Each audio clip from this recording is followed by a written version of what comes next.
고작 일주일입니다. 불통이 소통으로, 비정상이 정상으로, 몰상식이 상식으로 움직이는데 겨우 일주일이 걸렸습니다. 첩첩산중 구중궁궐 속에서 국민들을 답답하게 했던 청와대의 침묵과 외면을 문재인 대통령과 현 정부가 한 번에 씻어낸 것만 같아 기분이 상쾌합니다. 수시로 언론과 소통하고 자유롭게 질문을 이끌어내며 그로부터 엄숙주의와 권위주의를 타파하려는 새 정부 관계자들의 노력은 보는 이로 하여금 신선함을 넘어 감동마저 느끼게 하죠. 매일 오늘은 어떤 뉴스가 나올까 기대하며 하루를 시작하는 게 그저 아랫동네 섬마을에 갇혀 지내는 저뿐만은 아닐 겁니다. 정치는 일상의 문제를 사회적으로 다루어 해결하는 것이라 배웠습니다.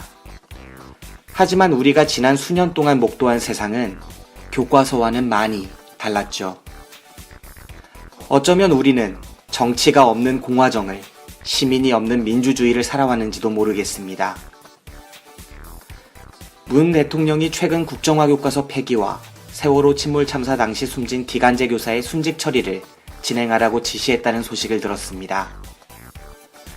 이에 따라 교육부와 인사혁신처 등 담당 기관이 정부 입법을 통해서 유사한 문제의 재발을 방지하고 피해자들의 상처를 어루만지는 해법을 적극 검토하고 나섰죠.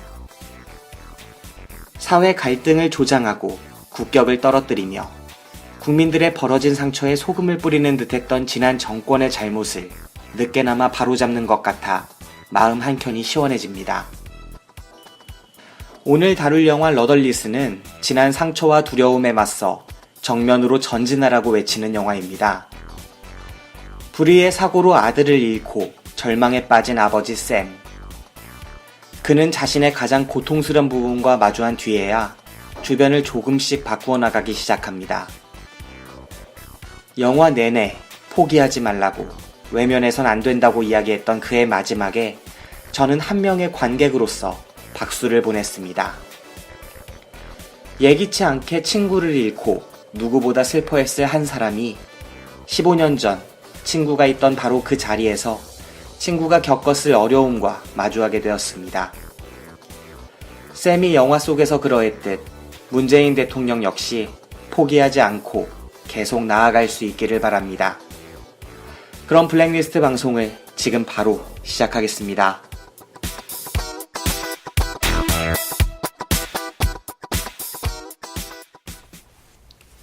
아, 다들 이렇게 준비해 오시는구나. 아니 별거 이렇게 보시면 별거 없어요. 그냥 생각나는 대로 적은 거예요. 많이 적으셨네. 더 쉽게, 더 즐겁게, 그리고 더. 안녕하세요, 블랙리스트. 오늘 되게 특별한 장소에서 녹음하고 있습니다. 저는 김기사입니다.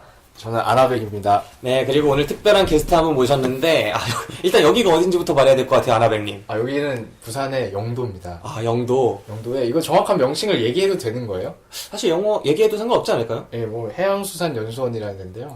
우리가 왜 왔는지는 지난 방송 들은 분은 다 아실 것 같은데. 그렇죠. 저희가 여기 갇혀서 네.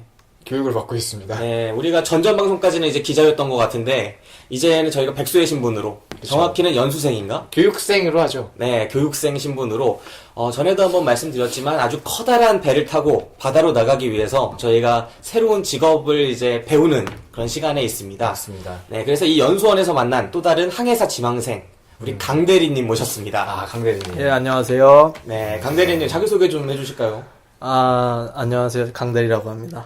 네, 끝은 아닐 거 아니에요, 설마. 네, 그렇죠. 저는 네. 지금 이 훌륭하신 김 기사님, 아나백님과 같이 이제 항해사를 꿈꾸는 한 사람이고요.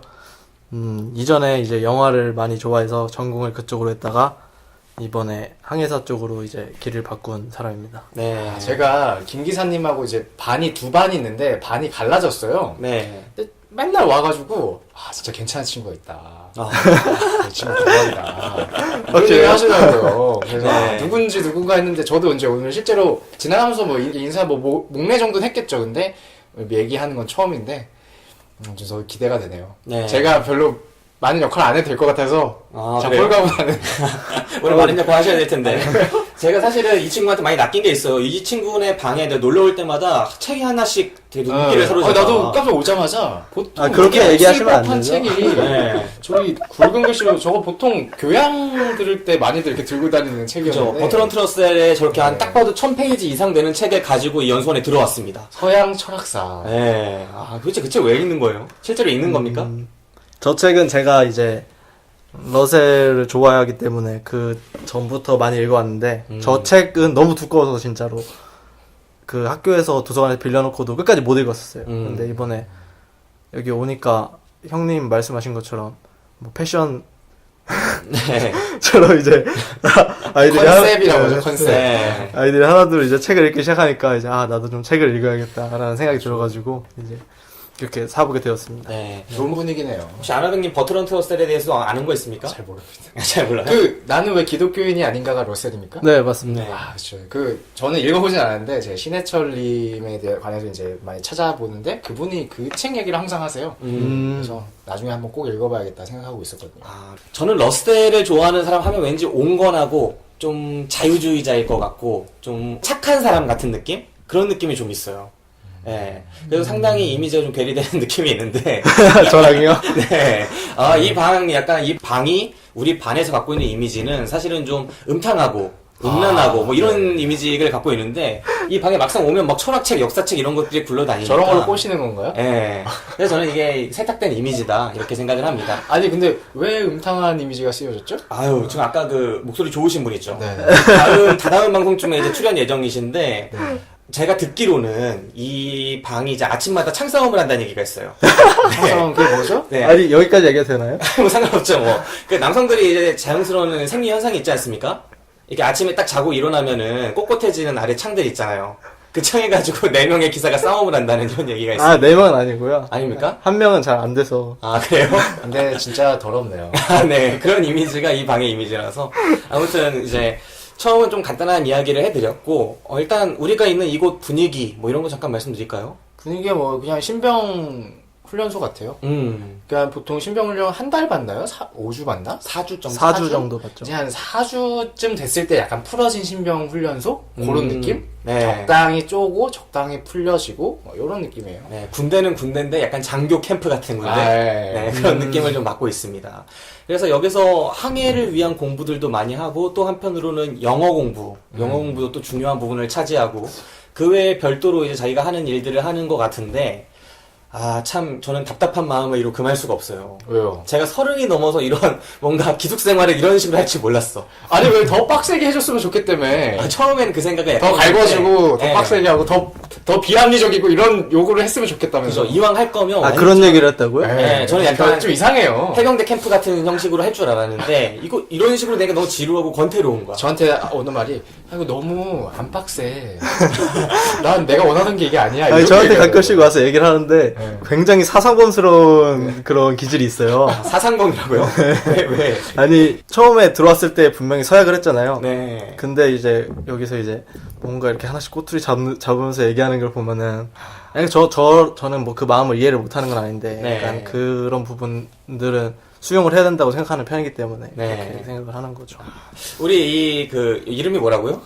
강대리. 네, 강대리님이 왜 저한테 매력을 느끼는 줄 알 것 같습니다. 이 버트런트 러셀 사상가라서 좋아하는 거 아닙니까? 저는 또 사상범이기 때문에. 마치 제가 네. 똥멍청의 감독을 대학 때 보고 멋있다라고 생각했던 그런 거 아닙니까? 이게? 근데 똥멍청이 감독을 제가 인터넷에서 한번 검색을 했더니 그 네. 매스컴 탔던데요, 영화 가지고? 시사회도 했더만. 시사회가 아니라 네. 그동안 안 듣고 있었구만. 아니요, 시사회 아니었어요. 영화제에 출품이 돼서 상영을 한 거죠. 시사회가 아니고. 근데 네. 거기에 어쨌든 그 음악 영화다 보니까 등장하신 밴드들이 와서 공연도 하고 뭐 그렇게 된 거죠. 네, 그 영화가 이제 여기 커가는데 제 역할이 한 2할쯤 될까요? 컸나요? 예, 아무튼 뭐, 이 방송 제 방송이기 때문에 한 2할 좀 되는 걸로 치겠습니다. 네. 네, 아무튼 그렇고. 똥멍청이님은 여전히 뭐 잘 지내고 계시겠죠? 뭐 연락한 지는 좀 됐는데 네. 잘 지내는 것 같더라고요. 네. 어디 던져놔도 잘 살 사람이니까 음. 걱정은 하지 않습니다. 네, 그렇습니다. 자, 강대리님, 오늘 방송에 이제 러덜리스라는 영화를 가지고 왔는데, 네. 오늘 방송에 임하는 그런 마음 자세, 뭐 이런 거 있습니까? 처음에 이 영화를 통해서 제가 처음 방송을 나가는 거잖아요. 네. 김 기사님이 이 영화를 딱 하고서 보자마자 느낀 게, 아, 이거 너무 어렵다. 너무 어려운 주제 아닌가. 물론 영화가 되게 무겁게 다루고 있진 않은데, 생각하는 부분을 너무 많이 주니까. 네. 그래서 이거 되게 부담이 많이 왔었는데, 그냥 중간에 어떻게 할지 스스로 고민하다가 그냥 놔버렸어요. 좋은 자세입니다. 제가 항상 그렇게 보거든요. 아니 이 친구 이미지 지금 버트런트 러셀의 그 서양 철학사 있는 이미지를 만들어 놨는데 지금. 하지만 제가 보기에는 말은 이렇게 했지만 네. 꽉 찬 뭔가를 보여주지 않을까. 이제 너무 지나갈수록 부담을 이 주시는데? 통찰과 이런 것들이 보이는 그렇죠. 그런 이렇게 말 하나 해주겠죠. 파 놓는 거죠, 이렇게 네. 살짝. 앞에도 말씀드렸지만 이 서양 철학사를 읽는 영화를 전공한 친구입니다. 아, 상해사를 전공이에요? 꿈꾸는. 예. 그렇기 때문에 오늘 러덜리스 방송에 대해서 러덜리스 영화에 대해 상당히 새로운 시각과 깊이 있는 통찰 이런 것들을 좀 기대하고 있습니다. 네. 그러면은 이제 러덜리스에 대한 본격적인 이야기에 앞서서 아나백님 네. 댓글 좀 소개해 주셔야죠. 아, 댓글이요? 인물을 이렇게 방기해도 되는 겁니까? 그런 얘기가 없었잖아요. 아니 늘 해왔는데 지금 방송 안 한 지 오래됐다고. 댓글이 있었어요? 아 있습니다. 잠시만요. 하나 달렸어요 하나. 아, 그 블랙리스트 댓글 말씀하신. 혹시 들어보고 오셨나요? 아, 그럼요. 네 어떤 방송 댓글 들어봤어요? 어떤 거, 예. 잘 기억이 안 여기 나는데. 또 뻥치다 걸렸어 지금. 아닙니다. 들어봤습니다. 네. 제가 여기서 점심시간에 다 아시잖아요. 이제 네. 다 늘어져가지고 이제 잠깐의 달콤한 휴식을 취하는 그 시간에 그걸 틀었다가 이제 성우 형 목소리네? 하는 호기심에 찬 소리 들어가지고 제가 이제 네. 신나게 틀었죠. 근데 한 5분 지나니까 이제 아, 좀 끄라고. 네, 자야 알겠습니다. 된다. 자, 자, 뭐 어디까지 소개를 했죠, 그때? 그 맨 위에 그 한 분만 하면 될 거예요. 아, 그래요? 네. 깐디 쉬뽕님? 네, 깐디 슈퐁님. 깐디 쉬뽕님이 무려 3월 11일에 네. 적어주신 건데, 그 밑에 밑에 거부터 말씀드리고, 네네. 3월 9일에 적어주셨는데, 다니엘 블레이크 편 잘 듣고 왔습니다. 예고편 열연 좋았고요. 저희가 예고편에 더빙 녹음을 하고 있죠. 그러고 보니까 오늘도 제가 열연을 해야 되네요. 아, 그래요? 네. 예, 이어서 말씀드리면 홍준표, 박연차 얘기 역시 시원시원하네요. 영화에 등장하는 광저우 운동화 이야기를 깊이 생각 안 했는데 그런 철학적 메시지가 있는지는 몰랐네요. 엔딩에서 박근혜 목소리가 나오는데 짜증이 확 나네요. 배두나 배우가 사회적 문제에 관심이 있는 줄 몰랐네요. 바람소리 때문에 잘 안 들려서 크게 키우고 귀 기울여 들었는데 인상 깊었어요. 엔딩곡은 중식인의 밴드인가요? 라고 적어주셨습니다. 네. 그 배두나 이제 그 다니엘 블레이크 편 방송을 들으신 분들은 아시겠지만 방송 말미에 이제 목소리 하나가 길게 나가잖아요. 그쵸. 네. 그래서 빈곤연대라는 사회 단체가 NGO 단체죠. 현 정부의 정책을 비판하고 그리고 빈곤한 분들의 그런 실상을 전하는 그런 성명을 발표를 하는데 목소리가 배두나 씨랑 좀 비슷하게 들렸나 봐요. 어떠한 언급도 없지 않았나요? 네. 누구라는? 네, 그런 언급이 전혀 없었는데 배두나 씨로 착각을 하셔서 일단은 댓글을 달아드렸습니다. 네, 그렇고요. 앞으로도 이런 댓글들 많이 환영합니다. 네, 3월 10일이면 지금 한 달 지나지 않았나요?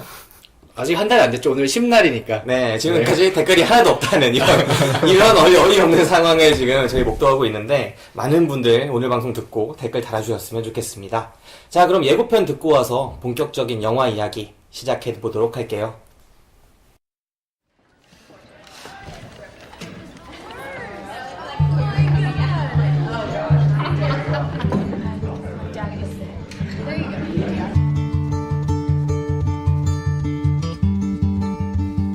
Well, I'm trying to get home. Hello. But it feels like another life. 노래 끝내줬어요. 머릿속에서 떠나질 않아요. 자꾸 맴도는데 제 생각엔 화음만 있으면 죽이겠더라고요. 많이도 필요 없고 아주 단순하게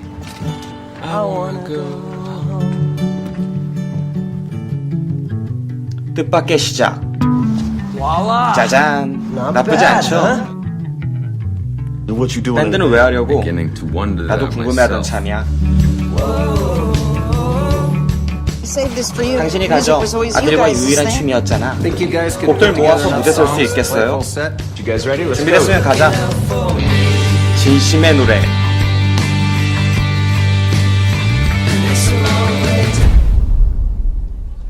제 아들의 이름은 조시 매닝이었습니다. 이건 그의 노래입니다. 내 아들이 이 곡들을 전부 작곡했어. 당신 아들이 만든 노래였다고? 무슨 생각을 했던 거요? 그래도 내 아들이었어. 아주 대단한 아버지였겠군요. 부끄러운 줄 아세요. 당신은 그저 피하고 있는 거야.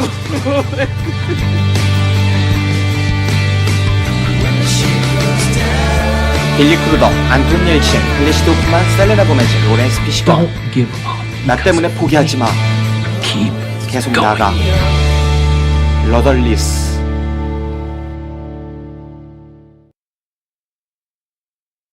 오늘 다룰 영화는 러덜리스라는 영화입니다. 러덜리스.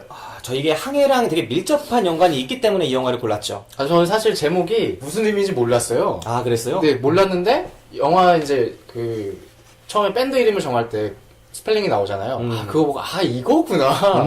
그때 알았어요. 네. 이제 우리가 항해사를 꿈꾸고 있는 그런 사람들이기 때문에 이 영화 러덜리스를 보지 않고 지나갈 순 없다. 네, 그렇게 해서 이 영화를 선정했습니다. 항해사가 가장 피해야 할 상황이 바로 이 러덜리스 상황이거든요. 러덜리스가 네. 되면 큰일 나죠. 네, 그래서 골랐고요. 일단은 이 영화 소개를 간단히 해드리자면 아버지와 아들의 이야기로 말씀을 드릴 수 있을 것 같아요. 그런데 이 영화 속에서 아들은 오프닝 초반에 잠깐 등장하고 나오지 않습니다. 아들이 죽은 상황이에요. 그래서 아버지는 이 아들을 추억하면서 정말 처음엔 너무 괴로워하고 왜 아들이 어떤 비극적인 결단을 내렸을까 너무나 괴로워하고 고통스러워하면서 폐인처럼 지내다가 완전히 그래서 가정도 파괴되고 그러죠. 그렇게 지내다가 조금씩 아들에 대해서 알게 됩니다. 그 계기가 되는 게 바로 아들이 살아생전에 작곡을 했던 그 음악들을 접하면서예요. 그래서 그 음악들을 아버지도 원래 음악을 하시던 분이기 때문에 뭐 유명하죠. 옛날에 그 Almost Famous라는 영화에서 기타 치셨던 분이니까 빌리 크루덥이라는 배우가 그런 음악들을 접하면서 자신이 이 노래를 공연을 하고 싶다는 생각을 하게 되는 것 같아요. 네, 어떤 계기로 하게 되죠. 아들을 떠올리게 하는 그 나이 또래의 어떤 젊은이를 만나게 되면서 같이 음악을 시작하고 그러면서 점점 재미도 느끼고 삶에 대한 의욕도 찾아가다가 어떤 커다란 전환점을 맞이하게 되는 그런 영화가 되겠습니다. 이 영화는 어마어마한 반전을 지니고 있는데 사실 스포일러예요, 이거 말씀드리면. 그렇기 때문에 지금부터 이 영화를 보지 않으신 분들은 방송을 꺼주시면 되겠습니다. 반전이 있나요? 반전이 있죠. 그래요? 영화 안 봤어요? 봤는데 네. 그걸 반전이라고 부를 만한 건가요? 그 저는 전에는- 되게 큰 반전이라고 느꼈었는데. 그 전에는 예상하지 못하지 않아요? 그러니까 근데- 보통은 피해자라고는 생각을 하는데, 그러니까 아들이 죽은 건 생각을 하는데 어떻게 죽었냐를 일반적으로 깔고 가는 전제가 좀 다르잖아요. 근데 이 방송이 원래 스포일러 이거 다 무시하고 하는 방송 아니었나요? 네, 무시하고 하는데 언제부터? 이거는 제가 볼 때 반전이 너무 크기 때문에 그래요? 네, 브루스 윌리스가 그 절름발이다 만큼 크기 때문에 지금 한번 말씀을 드리고 이제부터 본격적으로 다 스포일러를 다 말씀드린다라고 하고 시작하는 게 나을 것 같아요. 저는 사실 네, 그 브루스 윌리스가 반전의 절름발이죠. 뉘앙스를 계속 몰라요, 몰랐어요. 영화? 아니, 브루스 윌리스는 유령이고. 그렇게 말하면은 영화 알게 되잖아. 네. 그 영화를 섞은 거지. 이거는 아. 김기사의 클리셰입니다, 항상 쓰는. 네. 못 알아들어. 제가 이 센스가 부족했네요. 네, 센스가 바닥이네. 처음에 들으면 당연히 모를 수밖에 없어요. 아니, 혹시나 또 모르는 분들이 이 두 영화를 혼합해가지고 헷갈리는 발언으로 알 수 있으니까. 네, 뭐 파이저 소재가 유령이다, 뭐 이런 거랑 뭐 같이 쓰시면 되겠습니다. 용례고요. 자, 일단 아들이 왜 죽었느냐? 영화 중반까지는 알 수가 없어요. 저는 알았어요? 처음부터 초반에 그럴 거라고 나오잖아. 생각했는데요. 진짜? 네, 초반부터 그러니까 명확히 안 나오지만 그래서 그러니까 그런 뉘앙스를 계속 풍겼다고 생각해요, 저는. 그래서 처음부터 저는 그냥 그렇게 생각했어요. 난 전혀 그렇게 못 생각했는데. 근데 지금 그거를 지금 말 안 하려고 노력하면서 얘기하는. 아니요, 이제 말을 할 겁니다. 그 강대리님이 일단 말씀해 주실까요? 왜 그렇게 됐어요? 아들이 왜 죽었을까요? 일단 저는 이 영화를 감독한 윌리엄 머시의 연출의 의도는 그거라고 생각해요. 저도 그렇게 느꼈고, 일단 아들의 죽음을 딱 무거운 분위기랑 그 아들의 이미지를 음악을 사랑하는 아름다운 청년으로 포장하고 나서 그냥 이제 총기 사고의 피해자처럼 보이게 했잖아요. 네.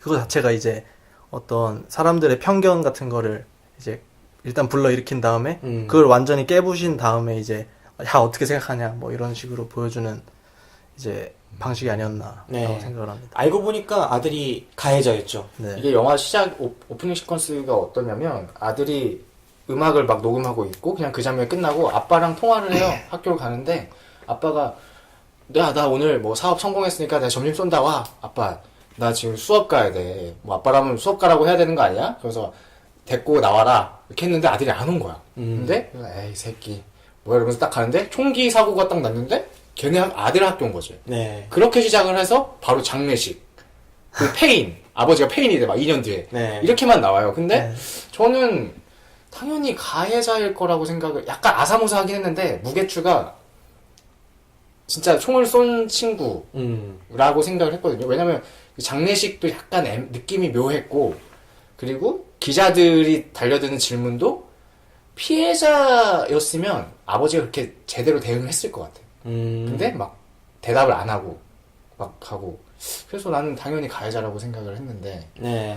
그게 나 그래서 왜 반전 영화인지 모르겠다 이렇게 얘기하고. 아, 그래요? 네. 저는 이제 아나백과는 정말 다르게 봤는데, 저 아나백 그렇게 본 건 이게 편견 덩어리 사람들. 성격적인 문제라서 그런 것 같고, 이 영화, 저는 철저한 의도 아래서 그렇게 영화가 만들어졌다고 생각해요. 그러니까 영화의 중반까지 이 사람이, 물론 나중에 이제 영화의 결말을 알고 봤을 때, 얘가 결국은 총기 사고를 일으킨 가해자였구나라는 걸 알고 봤을 때 이해할 수 있게끔 너무나 피해자스럽진 않게 충분히 아버지가 가해자의 아버지인 것처럼 보일 수 있게끔 약간 줄 타는 듯한 그런 연출을 한 건 사실이죠. 근데 누구나 아들이 당연히 가해자다라고 보기는 좀 어렵지 않을까라고 생각해요. 왜냐면 우리는 주인공한테 몰입을 해서 영화를 접하게 되니까. 그래서 감독은 그런 최대한 늦게까지 이 관객이 자연스럽게 관객이 알아서 이 사람은 당연히 피해자일 거야 라고 생각하게끔 마련해서 최대한 늦게까지 끌고 오다가 그게 정말 무거워졌을 때 갑자기 빵 하고 터뜨리는 거죠. 사실은 얘가 가해자였어. 네. 그런데 네가 이제까지 이 사람한테 느꼈던 그 감정적인 동질감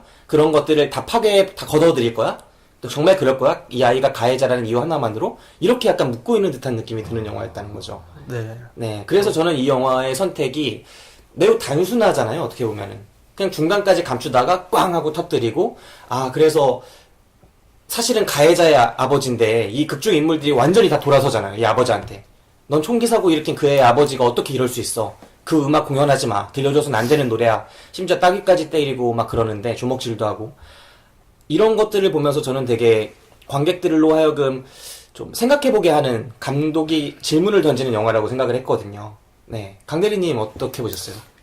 저도 지금 말씀하신 부분에 대해서 굉장히 공감했어요. 그렇게 생각을 했고, 다만 조금 아쉬웠다면은 저는 이 이야기가 사실 실화가 아닐까라는 처음 생각을 했어요. 마지막에 이걸 딱 때리지 않을까. 왜냐면은 저희도 알다시피 한국인 조승희 씨가 네. 이제 총기 사고를 한번 냈었고, 미국에서 꽤 꾸준히 나고 있잖아요. 미국이 총기 자유 그 국가니까. 네. 이제 그 부분에 대해서 이제 이 영화에서도 이 주제를 들고 나올 때가 됐다 해서 이제 상업적으로 이거를 표현한 영화구나라고 처음에 생각을 했는데 그 부분을 완전히 반전으로 제 편견을 완전 깨부셔가지고 그걸 놀랬었는데 좀 아쉬웠던 건 이제 이 내용 자체가 좀 너무 인위적으로 만들어진 스토리처럼 느껴졌다는 거. 약간 그런 부분에서 호소력이 좀 약했다고 생각을 해요. 저는. 네. 어떤 점 때문에 그렇게 느꼈어요? 일단 조금 장르적으로 감독이 선택한 것 자체가 음악 영화에다가 거의 뭐 성장 영화 좀 그죠. 비슷하게 이렇게 갔으니까 조금 더 무겁게 진지하게 갔어야 되지 않는가 이런 생각이 듭니다. 정통 드라마로 갔어야 했는데 이 영화 같은 경우에는 한 절반 정도는 음악 영화죠. 마치 그것도 비긴 약간 어게인 같은. 약간 락, 약간 펑키한 느낌의 그 네. 발랄한 그런 그죠. 락, 음악들이 많이 나오잖아요. 그래서 곡 자체도 어느 정도 되게 대중성 있게 만들어져서 네. 그냥 곡을 듣기에도 좋은 영화고 또 성장 영화라는 자체가 가장 관객들에게 호소력이 짙은 장르 중에 하나지 않습니까? 처음에는 정말 평범하고 보잘것없고 그런 사람들이 점점 삶을 되찾아가면서 관객한테 뭔지 모를 희망을 느끼게 하는 그런 두 가지 특성을 다 가지고 있어서 매우 강한 장르성 영화라고 볼 수 있는데 사실 다루고 있는 메시지, 던지고 있는 메시지는 되게 묵직하단 말이에요. 사회적으로 유효한 질문이기도 하고 그래서 이런 철저하게 만들어진 코드로 아직 정답이 나와 있지 않은 질문을 던지는 것에 대한 약간 괴리감 있을 수 있다고 생각합니다.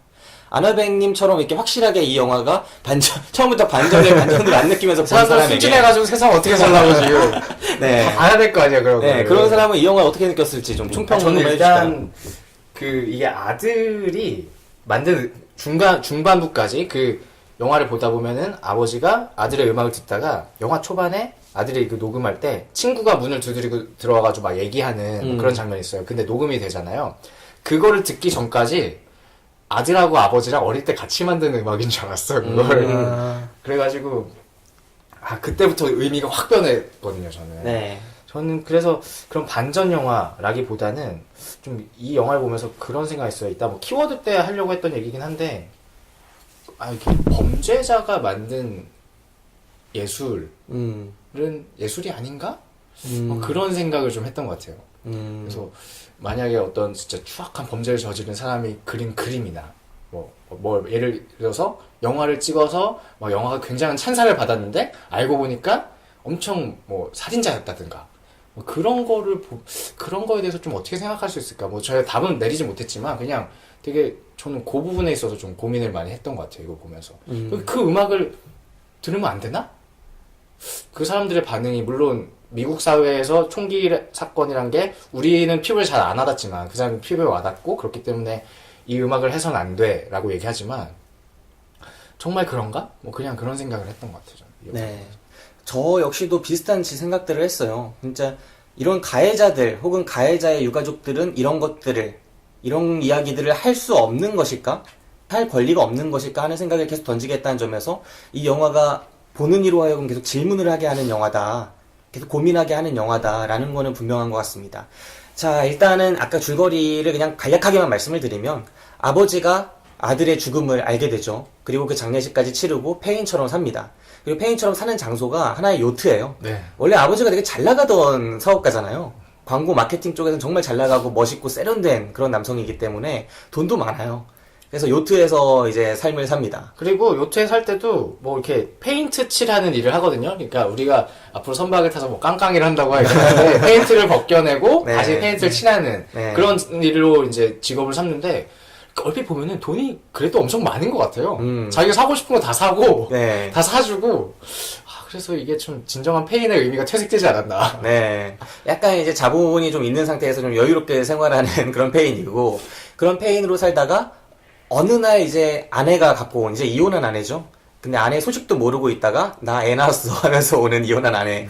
그 아내가 가져다 준 자신의 그 아들의 유품을 처음엔 받지 않고 다 버려버리려고 하지만, 결국은 참아 버리지 못하고 들어보는데, 그 테이프 같은 것들을. 그 속에서 곡들이 나오는 거예요. 그리고, 내가 몰랐던, 어쩌면 내가 이해하지 못했던 아들의 모습이구나라는 거를 깨닫고 그 곡들을 이제 자식이 다시 쳐보고 좀 깊이 있게 들어보고 하려는 그런 노력을 하기 시작하죠. 계속 노력을 하다가 한번 욕구가 드는 거죠. 이 곡을 내가 직접 공연을 하고 싶다. 이 아들이 차마 세상에 전하지 못한 목소리를 내가 직접 마치 그 라이브 바 같은 거 있잖아요. 그런 곳에 가서 공연을 하고 싶다는 생각이 들고 실제로 공연을 했는데 그 공연을 우연히 본 어떤 청년이 와서 묵치기엔 아까운 노래다. 나와 같이 하자. 이렇게 해서 계속 찾아오는 바람에 결국은 팀을 꾸리게 되고 그 팀으로 잘 나가다가 결국은 이 모든 사실이 폭로되면서 한순간에 나락으로 떨어지는가 하더니 갑자기 질문을 던지고 확 끝나버리는 그런 영화가 되겠어요. 네, 일단은 이 영화에 대한 총평, 그리고 추천, 비추천, 보말 각자 한번 이야기를 해보면서 깊이 있는 이야기로 들어가도록 합시다. 먼저 아나백님. 저는 추천. 추천? 네. 네. 총평이라면은 정말 아까 두 분이 계속 말씀하신 것처럼 질문들을 많이 던지고 있는 것 같아요. 사실상 이제 저도 아까 서두에 얘기했지만 과연 뭐 범죄자가 만든 예술 작품은 예술이 아닌가? 뭐 그런 것부터 해서 이제 좀 상처에 대한 이야기.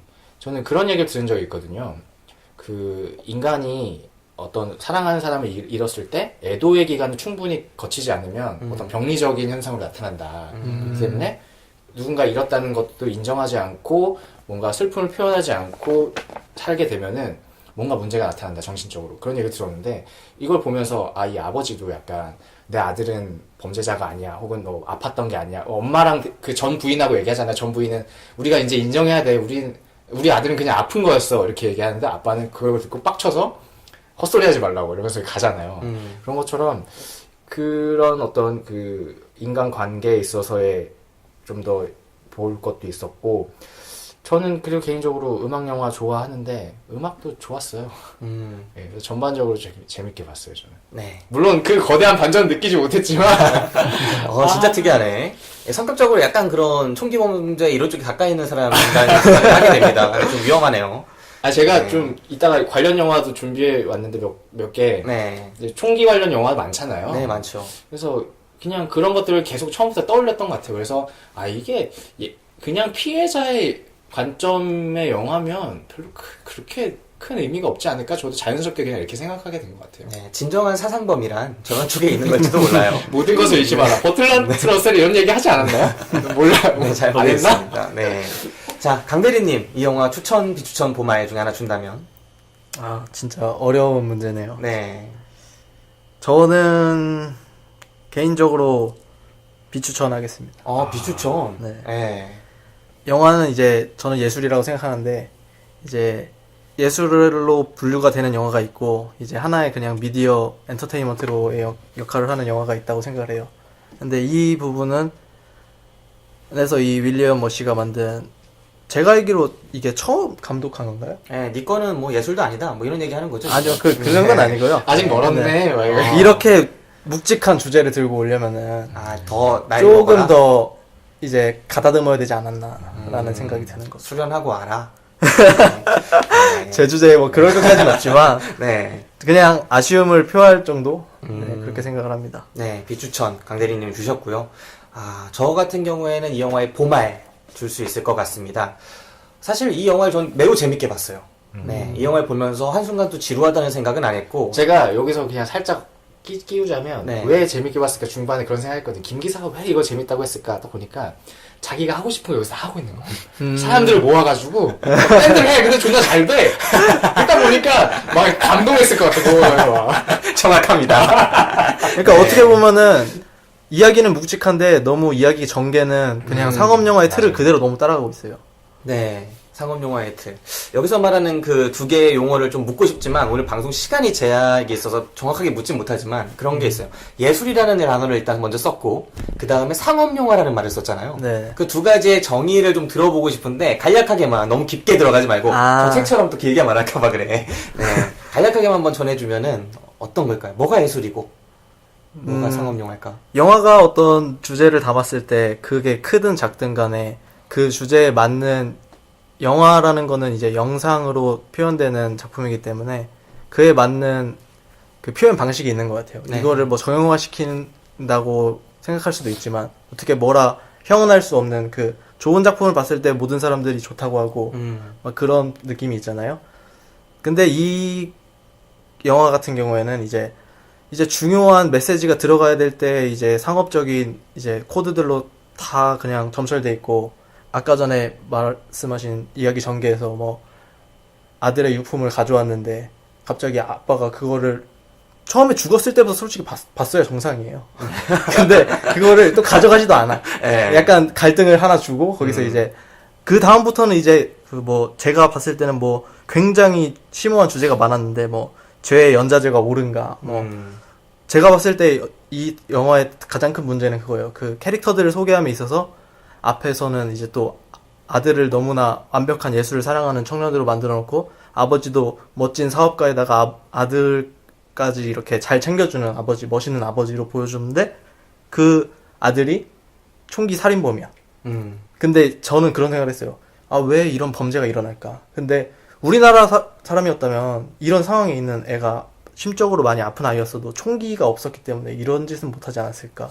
그래서 예를 들어 지금 정책적으로 미국에서 이제 총기를 사용하기 때문에 이런 범죄가 일어났다. 뭐 이런 부분도 생각해 볼 수 있고, 뭐 아까 전에 이제 아나백님이 말씀하신 것처럼 예술을 성역으로 봐야 하는가. 뭐 이런 생각을 했었는데 그 부분을 이제 중간부터 영화가 이제 나는 그냥 이 음악으로 갈래.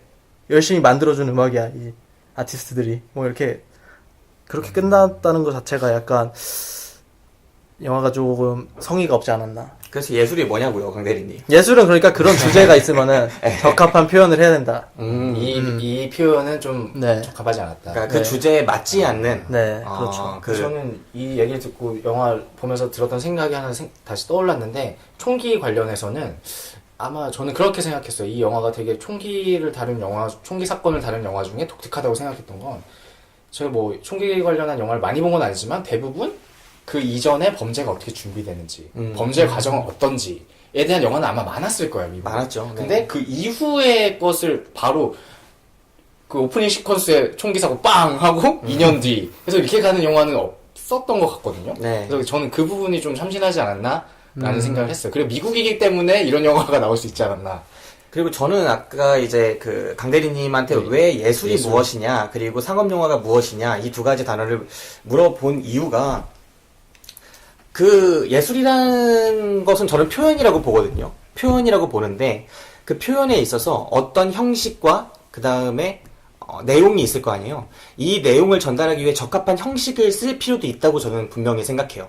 그리고 그 적합한 형식을 쓸 때 나오는 그 시너지, 그래서 결국 전달되는 어떤 감상, 뭐 이런 것들이 그 예술의 효과와 그런 크기를 만들겠지만, 내용은 묵직한데 왜 형식은 상업적이냐, 왜 형식은 전형적이냐, 여기서 말하는 상업적은 좀 정형적인 코드들, 이런 걸 상업적으로 표현한 것 같은데, 그게 저는 이 가치를 떨어뜨린다고는 생각하지 않아요. 왜냐면 이 영화의 메시지는 적어도 관객, 그러니까 표현에 있어서는 반대쪽에 있는 건 수용이겠죠. 내가 뭔가를 표현하면은 그걸 들어주는 사람을 전제로 한 거니까.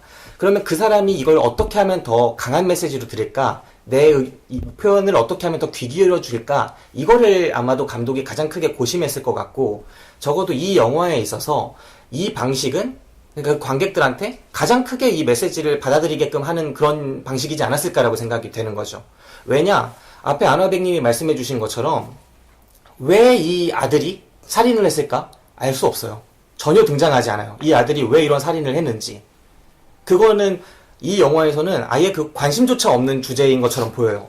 그래서 오히려 관객들은 영화를 보고 나서 한참이 지나서야 근데 아들이 왜 이런 범죄를 일으켰지? 아버지한테 사랑을 못 받아서인가? 왜 여자친구도 있었는데, 음악도 잘하고 있었는데, 재능도 있었는데, 왜 사람들을 죽인 건지 하고 고민하게 돼요. 그리고 이 사람이 유일하게 표현했던 그 창작물을 보면서, 그 가사를 보면서, 아, 이런 음악을 만들 수 있는 애가, 아, 이런 곡을 만들 수 있는, 이런 가사를 쓸 수 있는 애가 왜 이런 범죄를 일으켰을까 하고 생각하게 되죠. 그러면서 이런 사람 자체에 대해서도 한 번쯤 생각하게 하고, 동시에 아버지는 왜 이런 이런 노래를 불렀을까? 아들이 그런 살인범인 걸 알면서도 이런 것에 대한 생각도 한 번쯤 하게 하죠. 그러면서 마지막으로 가장 중요한 이 영화의 메시지는 앞에 말씀드렸듯이 그 영좌제랄까요? 혹은 그런 죄인의 노래는 불릴 수 없는 걸까? 이런 것에 대한 고민을 하게 한다? 그러니까 마이크 하나 딱 덩그러니 남았을 때, 그리고 아버지도 마지막에 죄송합니다라고 하면서 이야기를 하잖아요. 죄송하다고는 안 했죠. 죄송하다고 안 했나요? 네. 아, 내 아들은 살인범입니다. 뭐 이렇게 네. 이야기하면서 하죠. 그래서 결국은 아버지도 사실은 답을 못 내린 것처럼 보여요. 그러니까 덩그러니 남은 마이크에 남는 건 마이크와 관객들 뿐이니까 이 정답을 계속 고민하게 하는 그 메시지가 전 충분히 강렬하다고 생각을 해서 전 사실은 형식과 내용이 좀 적절했다 그렇게 보고 있습니다. 자, 이제 강대리님 네. 반박.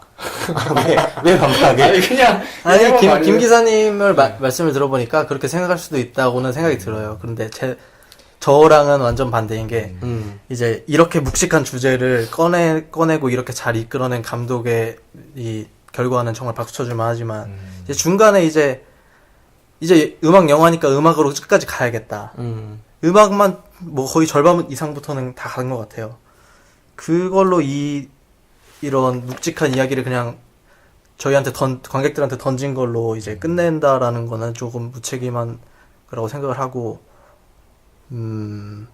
특히나 아버지가 이 아들의 노래를 듣고 아버지랑 아들의 유대관계가 음악으로서 어릴 때부터 있었다는 게 영화의 초반에 나오잖아요. 근데 이거를 자기가 불러야겠다고 하는 거에 대한 그 개연성이 별로 못 느껴진다고 해야 되나? 제가 봄화를 준 결정적인 이유가 그거예요. 이 영화에서 캐릭터들의 개연성이 전 많이 부족한 것 같아요. 네, 저도 그렇게 생각합니다. 그러니까 저는 이 메시지를, 그러니까 앞에 말씀드렸듯이 내가 어떤 이야기를 하고 싶어요. 그래서 그 이야기를 하기 위해서 구구절절 이야기를 그 논리를 막 세울 필요는 없다고 생각해요. 근데 봄말이라고 아까 얘기했나요? 네, 봄말입니다, 저는. 네, 봄말인데, 이 영화 같은 경우에 메시지를 던지는 그 자체에 상당히 힘을 주고 있는 영화고, 그리고 꼭 이런 노래는 불려줘야 해, 혹은 이런 노래는 불려줘서는 안 돼, 이렇게 답을 내리는 영화가 아니라는 점에서 저는 이런 영화도 있을 수 있다고 보거든요. 니네 한번 생각해봐. 이런 세상에 이런 논의가 나올 수 있고, 이런 충분히 가치 있는 논의야 라고 문제를 제기하는 영화라고 생각하고, 이 얘기를 구구절절 하기보다는 그냥 충분한 상업영화처럼 오다가 그냥 한 방에 쾅 던져주는 것도 좋았다고 봤어요.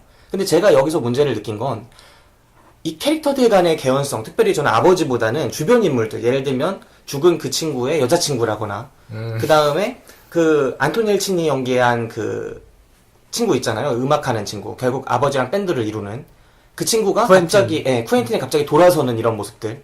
처음에는 같이 하자고 하다가 이런 살인범의 그런 거였어? 안 해! 하고 갑자기 돌아서는 그런 모습들. 이런 것들이 너무나 감정적인 그런 변동의 폭이 개연성 없게 느껴진다. 제가 여자친구 나올 때마다 이렇게 적었던 게, 야, 씨, 부모만 하겠냐? 이렇게 적었었거든요. 네네. 그죠? 그 여자친구는 이야기를 전개하기 위한 그냥 도구. 네. 도구처럼 네. 툭툭 튀어나왔죠. 완전한 도구였죠. 그래서 이 영화의 이런 설득력의 문제에서 저는 이 영화를 좀 안 좋게 봤던 것 같아요. 그래서 저는 이 영화를 보마를 줬습니다.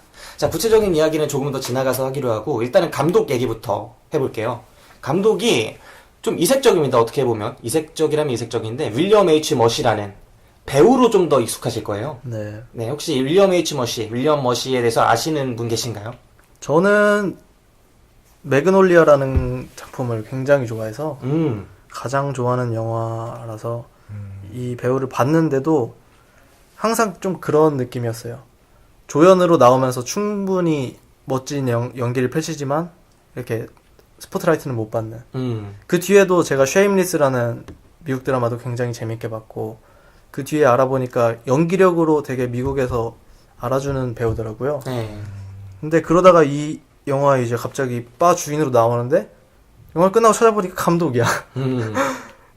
이분이 이렇게까지 이런 생각을 하시는 분이었나라는 생각도 들었고 뭐 다재다능하다는 생각은 드는데 뭐 저는 그 정도로 알고 있었습니다. 그냥. 매그놀리아에서는 사실 이분 캐릭터가 엄청 강렬해요. 네, 엄청 네, 왜냐면 이분 퀴즈 천재 출신이잖아요. 돈이. 네, 퀴즈 천재인데 네. 어렸을 때는 진짜 모든 퀴즈를 다 맞추고 IQ도 엄청 높은데 지금 살아가는 모습은 되게 평범한. 그래서 어렸을 때 뭐 영재고 막 잘 나가고 했다고 해서 모두가 다 성공하는 건 아닌 거를 보여주는 대표적인 인물인데 그리고 성공한 거 아닙니까? 이 영화 이렇게 영화 찍으면? 아니 그 매그놀리아라는 영화 속에서 그리고 영화 매그놀리아라는 속에서? 영화 속 좀 들어요 사람 말을 매그놀리아라는 영화 속에서 그리고 그 개구리 비가 한번 내리는 장면이 있거든요. 네. 그 장면이 어마어마하게 매력적인 장면이에요. 그 영화에 상당히 중요하고 근데 그 개구리 비를 맞을 때 좀 인상적으로 맞아요 이분 타고 가시다가 맞는데 네, 그런 것들부터 해서 상당히 인상적인 연기를 펼쳐주셨었고 그 외에도 부기나이트라는 영화 있습니다. 네. 네, 이것도 또 어마어마한 영화죠. 생각해보니까 다 폴 토마스 앤더슨 영화가 네. 나왔네요. 상당히 매니악한 그런 팬층을 갖고 있는 감독의 영화에 또 출연을 해서 거기서도 되게 인상적인 연기를 보여주셨었고 그리고 파고라는 영화가 또 있습니다. 또 한국에도 이제 팬 코엔 많은 형제. 네, 코엔 형제 영화에서도 한번 나오죠. 그래서 좀 약간 작품성 있다고 흔히 여겨지는 아까 그 강대리님이 상업 영화라고 말씀해 주신 거에 어떻게 보면 대척점에 있을 수 있는 그런 영화에 많이 출연하시는 배우예요. 네, 그런 배우인데 이런 영화를 연출까지 해서 왔습니다. 네. 윌리엄 H 머시의 연출작이고 그리고 안화백님은 전혀 모르시나요? 이 배우를? 네. 그리고 그 바 주인인지도 몰랐네요. 우와. 네. 제가 볼 땐 가장 일반적인 반응일 것 같아요. 네, 그렇죠. 이거 누가 알겠어요, 이 사람을. 이게 한국에서 잘 알려진 외국인 배우 한 50명 적어라 하면 그 50위 안에 못 듭니다. 제가 그때 그런 그렇죠. 얘기 하지 않았나요? 한국 영화보다 외국 영화를 더 선호하는 이유? 외국 배우를 잘 모르기 때문에 진짜 얘기 같아요. 네. 네, 윌리엄 H 머시 이거 영화를 아주 많이 제가 볼 때 한 1000편 이상쯤 본 사람은 얼굴 좀 익숙한데? 이렇게 생각하실 수 있고 그러니까 네. 제가 지금 그 필모그래피를 보는데 중간중간에 뭐 제작, 각본 이런 것도 있네요. 네. 그러니까 영화라는 장르 자체를 예술 자체를 좀 좋아하시는 분이 아닌가. 그래서 결국은 영화 예술의 극한이죠. 영화 만들기에 도전하시는 분이 아닌가. 대단하신 분이네요. 많은 사례들 있잖아요. 뭐 클린트 이스트우드, 멜 깁스 많은 사례가 있는데 심형래? 제가 볼 때는 이 러덜리스를 보고 나서 그 생각을 했습니다. 이 심형래 못 들은 걸로 할게요. 그런 생각을 했어요. 우리가 앞으로 이 윌리엄 H 머시 이 사람을 주목해야 되겠구나. 저는 그렇게 생각을 하면서 봤습니다. 네. 저도 그렇게 생각해요. 저는 비추 주셔놓고 제가 비추를 준 거는 네, 영화 더 배우고 오라. 가능성이 있다. 그래서 아직 부족하지만 가능성이 있다. 네, 100세 시대니까. 네. 네. 조금만 다음 작품 정도는 이제 벤 애플렉이 보여준 감독의 역량을 보여줄 수 있지 않을까라고 기대해볼 만하다고 봅니다. 윌리엄 머시 좀 노력하면 벤 애플렉 될 수 있어. 이렇게 제목 뽑을 수 있겠네요. 네. 역시 기자 출신들이 무섭네요. 네. 그리고 이제 배우들도 한번 얘기를 해보면 좋을 것 같아요. 네. 어떤 배우 나왔죠? 얀톤 옐친이라는 배우가 나왔죠? 네, 안토니 엘친 얼마 전에 죽었어요. 몇 년 전에. 진짜요? 네. 2016년 6월 19일 사망이라고 돼 있네요. 네. 자기 집에서 이제 자기 차에 깔려가지고 죽었는데, 친구들이 약속에 왜 안 나오나 하고 집에 가봤더니 이렇게 불상사가 이루어져 있었다고. 네, 그런 죽음이 있었습니다. 안토니 엘친이 죽었을 때 그 포러커도 비슷한 시기에 죽었었어요. 그래가지고 헐리우드 배우들이 이렇게 다 비명의 차 사고로 숨지는 그런 일들이 있었습니다. 그러고 보니까 최근에 한국에서는 또 김영애 씨가 돌아가셨네요. 네. 그리고 저도 이제 오늘 들었는데 네. 마지막까지 병세가 악화됐음에도 불구하고 그 무슨 양복점인가요? 그 외계에서 드라마를 양복점. 끝까지 촬영하셨다고 해서 또 화제가 됐죠. 네. 그리고 한국 영화에도 되게 최근에 활발한 모습들을 보여주셨어요. 우리가 최근에 같이 봤던 그 아나백 같이 보진 않았네요. 같이 방송을 했던 그 눈물 엄청 흘려놓고 기억 안 나요? 판도라. 네, 통곡하셨잖아요. 통곡은 안 하고 눈물이 계속 흘렀죠. 네네. 판도라에도 나오셨었고, 또 카트라는 영화. 그리고 예전에 또 뭐 변호인. 그 변호인에서는, 송강호 앞에서 무릎 꿇을 때, 내 아들 좀 살려달라고. 진짜 온 우주의 슬픔을 진짜 표현하는 듯한 그런 울음을 우셨죠. 이분이 돌아가시면 또 이제 이영돈 PD와의 그 악연이. 이영근 PD가 네, 거의 맞아요. 참, 말도, 프로그램을 제작하는 것도 얼마나 조심해야 되는지, 미디어를 제작하는 이거를 것도. 모르시는 분들 위해서 잠깐 설명해드리면, 그 김영애 씨가 예전에 황토팩, 얼굴에 이제 팩하는 황토팩으로 대박을 쳤는데, 이영돈 씨가 그때 무슨 프로그램이었는지 모르겠어요. 근데 어쨌든 소비자 고발하는 그런 프로그램에서 이 황토팩에 중금속 성분이 들어가 있다. 그래서 방송에 빵 때린 거예요. 근데 결과적으로 재판도 끝까지 가서 김영애 씨가 이겼고, 근데 원래 황토에는 중금속 성분이 있대요. 네. 그거 가지고 때린 거예요. 그래서 사업이 망했던 거죠. 네. 그때 그래서 암도 생기시고. 췌장암이 생겼었는데 그게 이제 다 나았는데 다시 좀 재발해서 이제 돌아가시게 됐다라고 하더라고요. 네, 김영애 씨는 뭐 마지막 인터뷰, 여러 인터뷰를 통해서 그걸 다 용서하신다고 또 말씀을 하셨는데, 네, 아무튼 이영돈 씨는 언젠가 뭐 일이 있겠죠. 네, 그렇습니다. 자, 다시 영화 얘기로 돌아와서 안톤 옐친이란 배우 연기 어땠습니까? 어떻게 봤어요? 또 고인이라고 하시니까 또 네, 또 어떻게- 욕하려다가 이제 또 말도 못하게 또 그렇게 되나요? 저는 네, 안토니 옐친이라는 배우를 많이 보진 못했고 스타트렉 시리즈에서 굉장히 연기를 잘한다, 네. 이렇게 맛깔나게 살려준다 이런 배우로 봤는데 이번에는 이 머리가 상당히 마음에 안 들더라고요. 왜요 또? 아니 꼭 이렇게 저는 더 이렇게 다른 캐릭터로도 만들 수 있었을 것 같은데 이 아들을 또 이 영화에 마음에 안 드는 점이 나오는 게 이 아들을 이렇게 회상하게 하는 아이로 만들기 위해서 굉장히 자신감 없고 막 이런 아이로 그냥 안 어울리는 배역처럼 이렇게 연기를 한 것 같아서 안 어울렸어요? 안톤 옐친이란 배우가? 차라리 더 그냥 음악에 열정이 있는 음. 그냥 아이로 순수한 아이인데 그냥 계속 자기의 목소리를 못 내는 알아주지 못하는 그런 아이로 표현을 했으면 어땠을까라는 아쉬움이 좀 남았었어요. 네, 얼핏 보면 상찌질이가 따로 없죠. 안톤 옐친. 그래서 아버지 역할을 하면, 그러니까 주인공이 아버지 역할을 하고 싶어하고 네. 좀 키워주고 싶어하는 네. 그런 네. 모습들이 많이 나오죠. 그러니까 왜 내 아들이 그런 살인을 했을까라는 것을 고민하고 있던 그런 아버지의 입장에서 보기엔 이것도 나중에 밝혀지는 거지만 그런 아버지의 입장에선 자기 아들이 보이는 캐릭터였던 거죠. 네. 정말 외톨이고 내가 잘못되면- 알지 못했던 아들의 모습이 이런 모습이 아니었을까. 뭐 그런 나중에 대사도 나오죠. 네, 그래서 이 아이를 좀 잘 인도해주고 싶은, 내가 그때 아들한테 보이지 못했던 관심을 지금은 보여주고 싶은 그런 마음이 들게끔 하는. 심오한 장면들 나오죠. 네. 그 여자에게 말을 못 거는 상황에서 이렇게 네. 해야 돼 아들아. 이런 거. 저는 그런 거 재밌었어요. 그런 거 좋아합니다. 네. 지금 우리 라면 이런 거 좋아하거든요. MSG 적당히 쳐주고. 아무튼 그런 장면들 나오는데, 안톤 옐친이라는 배우의 연기를 저는 괜찮게 봤거든요. 그리고 실제로 이 배우를 캐스팅 한 데는 아마 이 배우의 음악성 이런 것들을 높이 평가한 게 있었을 거예요. 원래 실제로 자기 음악을- 밴드 있는 친구고, 영화 속에서 드럼 치는 친구도 안톤 옐친이랑 같은 밴드 소속이고, 네, 지금은 해체됐지만, 아무튼 그런 음악성도 높이 뻗고, 또 개인적으로 연기에 좀 재능이 있지 않나 저는 싶어요.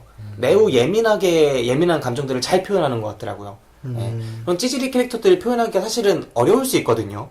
예, 여자들이랑 눈도 잘 못 마주치고, 그 다음에 그럼에도 불구하고 자기가 한 곳에 딱 꽂혀있는 그런 열정은 막 폭발시키고, 그런 모습들을 좀 잘 표현해주지 않았나, 무리 없이 잘 흘러가도록 해주지 않았나, 그런 생각을 했습니다. 안톤 옐친이라는 배우는 좀 좋게 봤고, 그 다음에 빌리 크루더 빼놓을 수 없습니다. 이 영화의 축이죠. 네, 아버지를 연기했는데 혹시 아시는 배우신가요? 저는 이번에 처음 본 것 같아요. 처음 봤어요? 네. 네, 아나백님은요? 저도 처음 봤습니다. 이게 카메론 크로우라는 감독이 있습니다. 네. 네, 되게 유명한 감독인데 뭐 클럽 싱글즈 이런 영화도 있었고 바닐라 그다음에- 스카이. 네, 바닐라 스카이 있었죠. 유명했죠. 그리고 이 감독의 또 대표작 중에 하나가 Almost Famous라는 Almost Famous. 네, 미국의 락 음악 정말 전설적인 락 밴드들을 취재하는 한 젊은 청년의 이야기예요. 그 청년이 자신이 되게 우상으로 여겼던 그런 밴드들을 직접 취재하면서 만나게 되는데 만나면서 그들의 실상을 알게 되죠. 와, 이런 찌질이들 진짜 가까이서 보니까 별 찌질이가 다 있네. 그리고 그네들을 따라다니는 그 열정적인 팬덤들의 진면목을 딱 보게 되면서 매우 실망하면서도 또 동경하는 마음은 퇴색되진 않고 그 두 가지가 복잡하게 얽히는 그런 감정들을 보여주는 영화였는데 거기서 진짜 유명한 기타리스트로 나와요. 네, 그래서 많은 팬들이 이 빌리 크루더반한테 그런 얘기를 했습니다. 이 빌리 크루더반한테 다시 기타를 들게 하라. 네, 이런 운동이 거의 있었을 정도였어요, 이 팬덤에. 하지만 이제 거의 10몇 년, 20년이 다 돼서야 들었네요. 17년이 돼서야. 네, 그렇습니다. 저는 이 빌리 크루덕과 그 다음에 안토니 엘친의 그 연기력이 좀 안정돼 있었기 때문에 영화를 되게 재밌게 봤는데 이 셀레나 고메즈 있잖아요. 네. 그 여자친구인가요? 도구로 쓰인. 네, 그 친구 나올 때마다 이 영화 너무 실망스러운 거예요. 그러면서 이 영화가 많이 깼어요. 그래서 본 말이에요. 그래도 뭐 저는 모피어스 형님이 중심을 잡아주시지 않았나. 중요하시던데. 네, 멋있으셨죠. 그렇습니다. 굉장히 잘 어울리더라고요. 네. 그 음악을 좋아하는 그 상인으로서. 상인이라고 표현하나요? 상인이지. 상용. 네. 네, 그 기타부터 해가지고 여러 가지 악기들 파는 악기점 주인인데. 음악상으로 정정한. 네, 음악상. 정이 많은. 음악상. 네, 그런 사람인데 평생 그 아내가 꿈꾸는 그런 것을 해주고 싶어 하죠. 아내가 이제 버스를 한 대 딱 이제 해가지고, 캠핑카 해가지고 전국을 막 떠돌아다니자 이런 것들을 원하죠. 근데 남편은 사실 돈 사정이나 뭐 여러 가지로 좀 여의치 않아 있는 상황에서 결국은 이 영화가 그런 것도 되게 상업적인 거예요. 이 주인공이 나중에 요트를 선물로 줍니다. 선물이라기보다는 가게와 맞교환하는 거 아니에요? 네, 맞교환하는데 뭐 요트가 더 비싸겠죠. 아, 그런가요? 네, 요트가 훨씬 비쌀 것 같습니다. 왜냐면 미국은 땅은 넓고 요트는 귀족 스포츠니까. 아무튼 요트를 줘가지고 엄청 기뻐하는 모습이 나오면서 훈훈하게 마무리가 되는데 그런 역할을 해주셨죠. 네, 이런 배우들이 나옵니다. 자, 배우 이야기까지 해봤고 본론으로 들어가죠. 키워드 토크.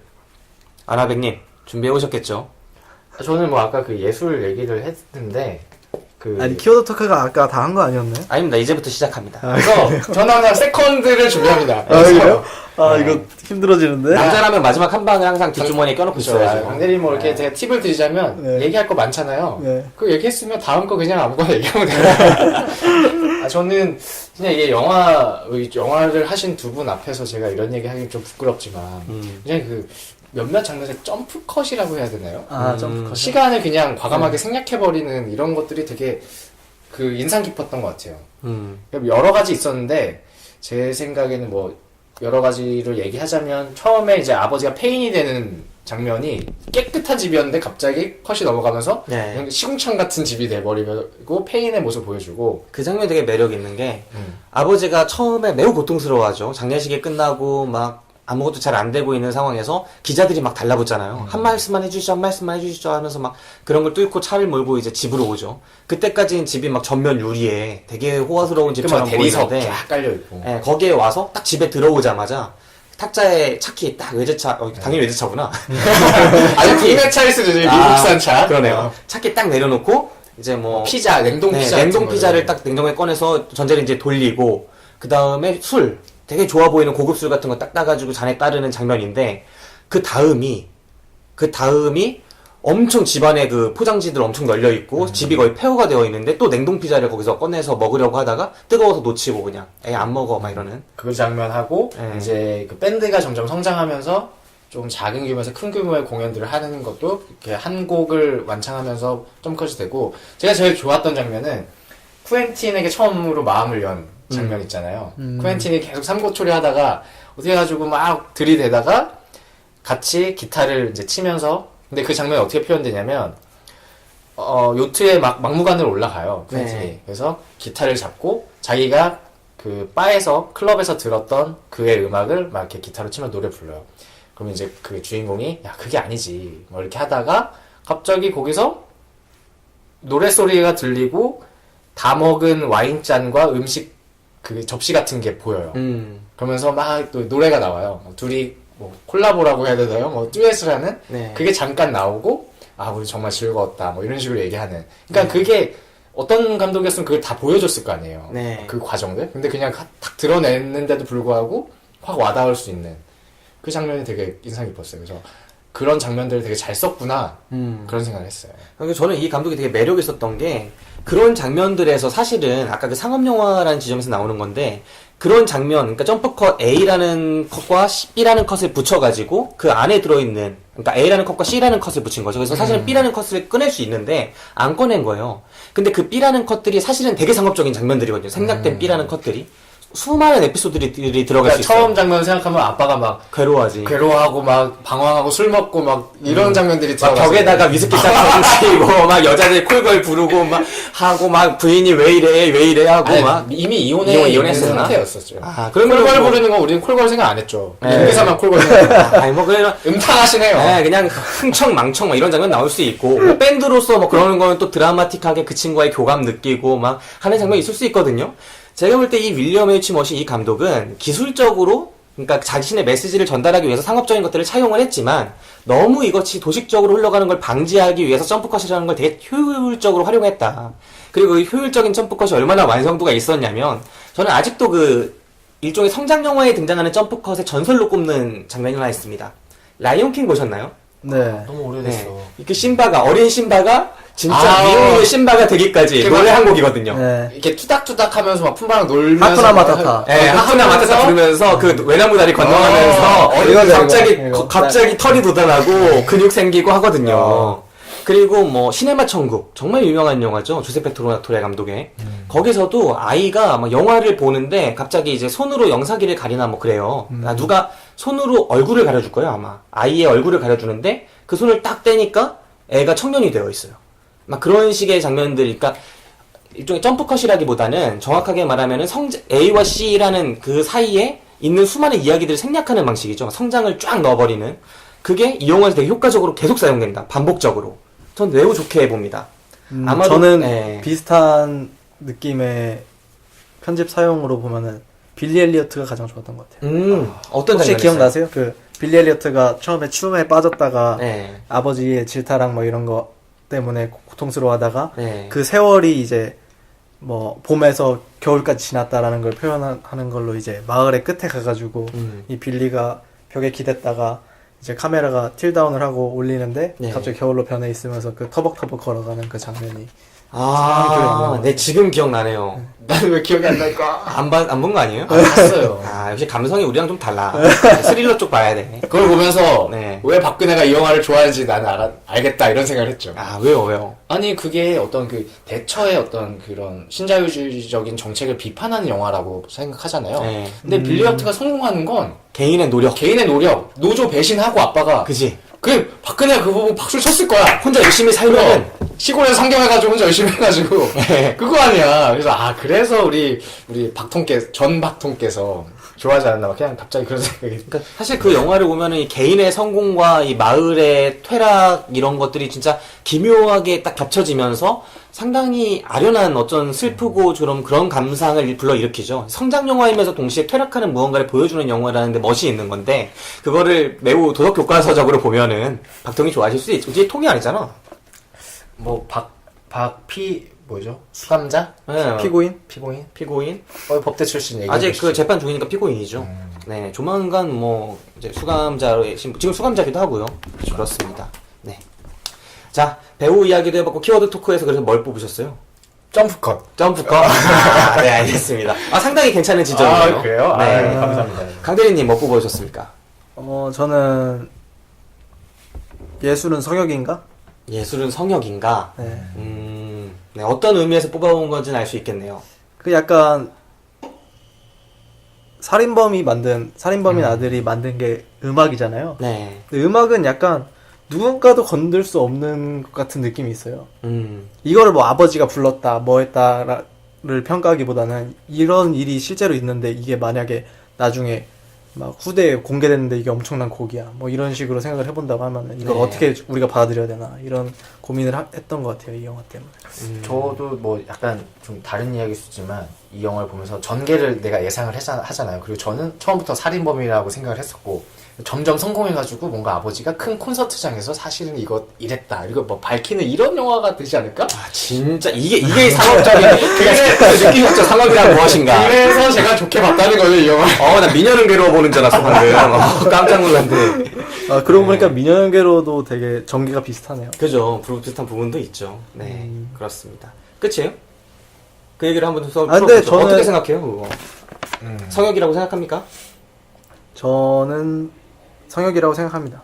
음, 이걸 뭐 지금 이 영화에선 아버지가 그걸 부르는 걸 가지고 옳네 그르네라고 서로 싸우는 얼과얼부를 하는데, 저는 뭐 그 사람이 어떤 사람이든 간에 그 사람이 창조해낸 그런 영역들은 이제 존중해줘야 된다고 봐요. 작품은 아, 작품대로 봐야 네. 된다. 음, 저는 그런 생각도 했어요. 그러니까 처음에 쿠엔틴이 아버지가 부른 노래를 듣고, 아, 이거 장난 아니다. 깊이가 다르다. 막 이렇게 얘기했잖아요. 그래서 저는 그때 딱 든 생각이, 아, 감독이 의도한 게, 아, 저런 좀 우리와 예사 정신 상태가 아닌 사람이 만든 곡이기 때문에 저런 깊이를 느낄 수 있는 건가? 뭐 그런 걸 얘기하고 싶었나? 그런 생각도 좀 했어요. 네. 약간 그런 느낌이에요. 제가 이 얘기를 하면 약간 욕을 먹을 수도 있는데, 하세요. 네, 지금 여기 별로 사람들이 안 들어서 욕 안 먹어요. 피아니스트 감독 로만 폴란스키라는 감독이 네. 약간 지금이랑 좀 비슷한 사례로 제가 생각이 나서, 음, 로만 폴란스키도 약간 아동 성추행범으로 몰렸는지 저는 그 사실 여부는 모르겠는데, 그거 네. 가지고 이제 이 영화 감독이 아무리 연출적인 재능이 있더라도 이 영화를 보면 안 된다, 말아야 된다라는 반응이 있잖아요. 네. 이제 근데 저는 이 감독의 영화를 볼 때마다 정말 이 통찰력이 대단하다, 이 주제 의식이 대단하다, 뭐 사회성도 대단하면서 잘 만든다라는 생각을 하기 때문에, 네. 그런 부분이 이런 제가 예술을 성역으로 봐야 된다는 이유 중에 하나입니다. 그 비슷하게 보면은 뭐 베르나르도 베르톨루치 파리에서의 마지막 탱고 찍을 때 실제 여배우 강간에 비슷한 상황이었잖아요. 강간이다 아니다 좀 말이 많더라고요. 근데 뭐 거의 강간으로 봐야죠. 네, 왜냐면 그 영화를 저도 보긴 했는데 네. 그 장면도 기억이 나네요. 그 말론 브란도랑 짜고 결국 그 어린 여배우를 이제 합의하지 않은 상태에서 강간신을 촬영을 한 거죠. 그래서 실제로 그게 삽입이 됐느냐 안 됐느냐 뭐 이런 걸 가지고 따질 필요는 없는 것 같고, 실제로 여자 배우한테는 일부러 통보 없이 그 장면을 실제로 강간당하는 것처럼, 그 플로상에서는 강간이었으니까. 맞아요. 그리고 그 감정을 가장 강간에 가깝게 찍고 싶은 감독의 이것이 예술이야. 뭐 그런 욕망에 의해서였는지 몰라도 그런 장면을 찍었죠. 그리고 말론 브란도라는 배우도 그렇고 베르나르도 베르톨루치라는 감독도 그렇고 저에게 있어서는 정말 좋은 감독과 배우들이거든요. 대단한 사람들인데 결국은 여배우는 그걸로 평생을 고통스럽게 살다가 자살했나 아마 그럴 거예요. 얼마 전에 죽었을 텐데 자살은 아니었나요? 아무튼 뭐 약물 중독에 정말 이후의 삶을 정말 페인에 가깝게 살았었고, 그런 것들을 생각해 보면은 아, 이런 사람의 예술을 과연 존중해 줄 필요가 있는가 하는 물음이 들 때가 있죠. 근데 저는 사실은 베르톨루치 감독의 영화들, 그 이후의 수많은 작품들이 세상의 빛을 봐야 한다고 주장하는 쪽이거든요. 근데 이걸 좀 더 극단적으로 생각해 보면 뭐 히틀러 같은 사람이 만약에 정말 대단한 화가였다면 그런 그림들이 우리들에게 있어서 어떤 긍정적인 영감을 주는 어떤 원천이 될 수 있는 그런 작품들이었다면, 그 사람이 그린 사람이 히틀러라는 이유만으로 우리에게 보여줄 수 있느냐 없느냐 뭐 이런 논의가 있었을 때, 저는 좀 사실 본능적인 거부감이 드는 것도 사실이에요. 어떻게 그런 살인자의 그림이 밖에 걸리는 순간 그 수많은 유대인을 비롯해서 수많은 피해자들이 이 세상이 너무나 개탄스럽고 증오스럽지 않을까, 붕괴스럽지 않을까, 마치 그 일본군 우리나라에서 막 학살하고 난징에서도 학살하고 그런 사람들이 떳떳하게 뭐 도조 히데키 이런 애들이 막 작품들이 막 그런 사람들의 연설이 이런 것들이 사랑받는 것 같은 걸 보는 듯한 느낌? 그래서 저는 아직도 답을 못 내리겠어요. 베르나르도 베르톨루치의 사례를 보면서 이런 감독은, 그리고 말론 브란도 같은 배우는 계속 작품을 해야 돼 라고 생각하지만 동시에 그 피해자가 나일 수도 있거나 혹은 내가 공감을 느낄 수 있는 더 많은 사례일 수 있을 때 과연 내가 똑같은 감정을 느낄까? 그 약간 핀트가 다를 수도 있지만 최근에 그 문재인 후보가 그 오늘도 정치색을 드러내네요. 전두환 장군에게 네. 표창을 받았다 이 얘기를 했잖아요. 뭐 네. 그 얘기 때문에 이제 광주 가서 음. 좀 이렇게 뭐 곤욕을 치르고, 그것도 사실 이제 김 기사가 얘기하는 거랑 똑같은 거잖아요. 사실 맥락상으로 봤을 때는 그렇게 문제될 건 없었는데 그냥 그 이름이 등장했고 그 사람에게 입에서 그 이름이 등장했다는 것 때문에 상처받은 사람들이 분명히 있었을 거란 말이에요. 근데 그거에 대해서 그건 그게 아니잖아 라고 그냥 이렇게 얘기할 수 없는 거니까 그런 부분들이 진짜 고민이 많이 되는 지점인 것 같아요. 네. 그렇습니다. 정치색이라니요. 그냥 있는 것을 얘기한 거죠. 사실 뭐 이 얘기가 이 방송이 나가는 건 대선 이후기 때문에 제가 굳이 제지는 안 했는데 늘 방송마다 요즘에 최근에 그러고 있어요. 아무튼 그렇지 않아요. 대선이 다가올수록 열심히 일하시는 건가요? 네. 네. 네. 그 키워드 진짜 성역인가 아닌가 그런 이야기도 한번 해봤습니다. 제가 뽑은 키워드는 소통이에요. 네, 소통. 이 영화는 성장 영화이자 음악 영화 되게 노골적으로 표방하고 있고 던진 메시지는 앞에서도 그렇듯이 이런 이야기가 과연 이런 노래가 불려져도 좋은가, 이런 이야기가 들려져도 좋은가, 이런 것에 대한 이야기였지만 캐릭터의 차원에서 보자면 이건 소통에 대한 영화로 볼 수 있을 것 같아요. 아버지가 아들을 결국은 이해하지 못했잖아요. 못했기 때문에 아들이 아버지와의 통화를 길게 가져가지 못한 것일 수도 있고, 혹은 그런 선택을 한 것일 수도 있고, 많은 부분이 생략됐고 아들이 왜 총기 나사를 했는지는 모르지만 결국 아버지는 아들에 대해서 깊이 있게 이해하지 못한 건 분명해 보여요. 아들이 그런 노래를 만드는 것조차 몰랐으니까.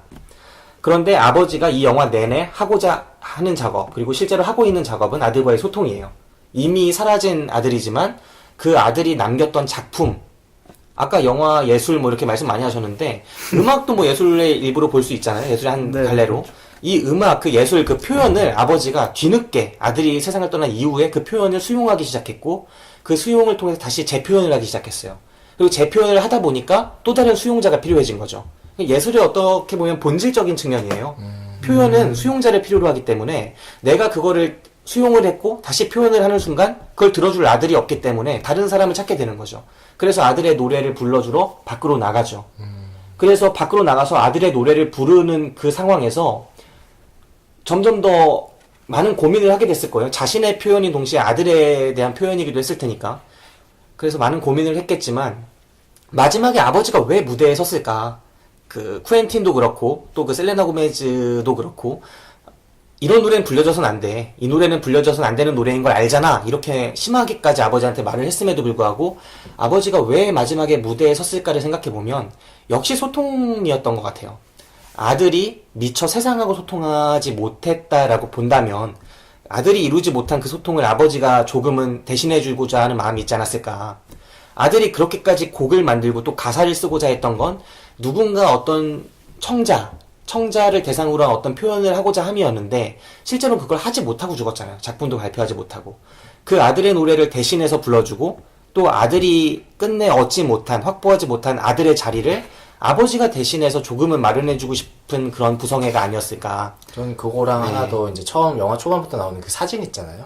아들이 어릴 때 아빠랑 같이 노래 부르고 기타 치고. 네. 그 영화에도 마지막에 나오지만 너에게서 내 아들을 본 것 같다. 미안하다. 그런 것처럼 또 그런 마음에 더해서 내 아들과 함께 뭔가 하고 싶은 이런 무대를 섰으면 어땠을까. 그런 감정도 좀 있지 않았을까. 라는 생각도 들어요. 네. 아들하고 같이. 그러니까 아들이 어렸을 때는 같이 기타 치고 한 사진이 있는데 어느 순간 아들하고 그렇게 안 친해졌을 거라는 거를 알게 되는 순간, 그리고 초반에 아버지가 되게 멋있는 직장인으로서 나오는 걸 보면서 완전히 워커홀릭으로 살았겠구나. 수많은 여자들과 이렇게 놀았겠구나. 에이, 그거는 왜요? 너무.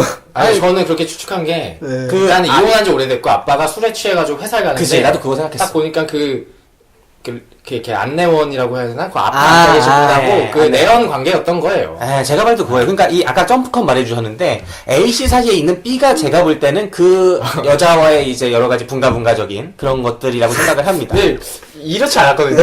여기 들어와서 좀 이상해진 것 같아. 아니, 우리 방송의 청취율이 줄어들고 있어요. 청취율이. 좀 더 자극적으로 가야겠다. 네, 우리가 이제 더 이상 고품격 여성들만 잡아서는 승산이 없습니다. 남성들한테도 호소해야 돼요. 그럼 아가씨 한번 하시죠. 아가씨 방송했잖아요, 그때. 아가씨 따로 안 했죠. 제가 그때 봤다는 게 그건데, 아가씨 했어요. 부산에서 오셨다는. 부산에서 오셨다는요? 부산 분 초대해가지고. 그건 아가씨 방송이 아니에요. 아니, 영화 아가씨 말고. 네. 여성분. 아가씨가 나온다고요. 그 아가씨를 그거 말고 우리 영화 순위 영화상 할 때 가위치기 하는 그런 영화 있잖아요. 네. 그 영화 자극적인 영화 하라는 얘긴데. 그럴 거면 그런 걸 하던가 라고 얘기한 거죠. 네, 아무튼 우리는 이제 폭넓은 그런 청취자층을 확보해야 되기 때문에 그렇습니다. 아무튼 저도 내용 관계를 보고 있어요. 네. 그 아버지는 그런 여러 가지 그런 삶의 맛을 즐기면서 그리고 아들과의 관계를 좀 잃어버린 게 아닌가. 딱 봐도 항상 아빠가 혼자 얘기하고 아들은 그냥 알았다고 하고, 그리고 굉장히 비즈니스맨으로서 성공한 모습이 나오잖아요. 탁탁탁 내 성공했어. 근데 아들과의 관계도 내가 이런 식으로 내 계획에 맞게 이렇게 노력하면 아들도 따라올 거야 라고 당연히 했겠죠. 근데 그러면서 괴리가 커졌을 거고, 이제 그런 상실감? 근데 사업은 내가 이렇게 하면 됐는데 왜 아들은 왜 이렇게 됐지?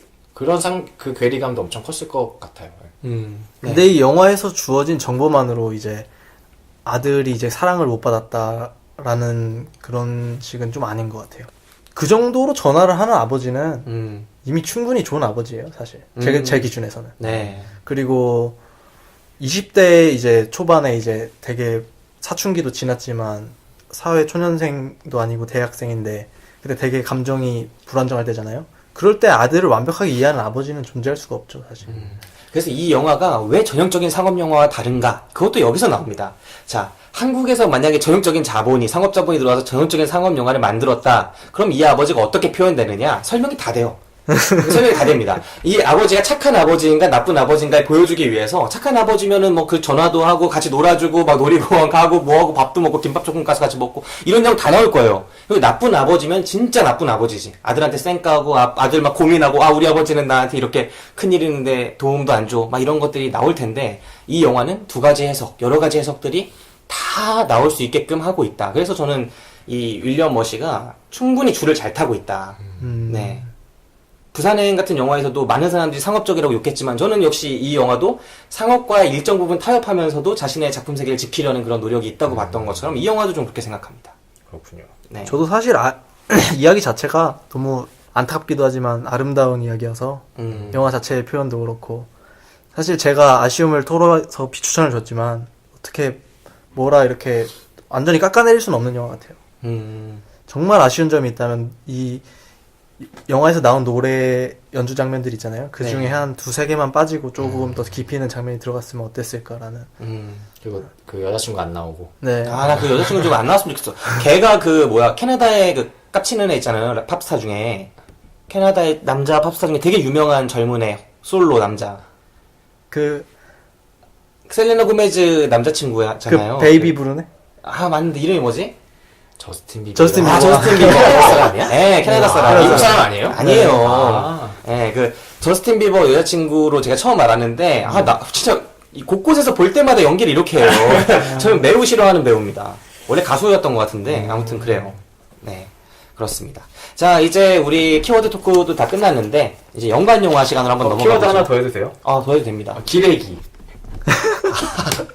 맞죠? 여기 영화 속에 기레기가 좀 나오죠. 네, 저도 계속 봤어요. 근데 처음에 이제 아빠한테 쫓아가서 뭐 이렇게 인터뷰하는 거라든가 그리고 이제 중간에 또 여자친구가 얘기하잖아요. 네. 마지막에 이제 폭로하러 와서 이제 기자들이 나한테 어떻게 했는지 알아? 걔랑 뭐 섹스는 어땠냐? 뭐 사이비 종교 믿었던 거 아니야? 이런 건 맨날 웃어. 나는 진짜 내 삶이 초토화됐다.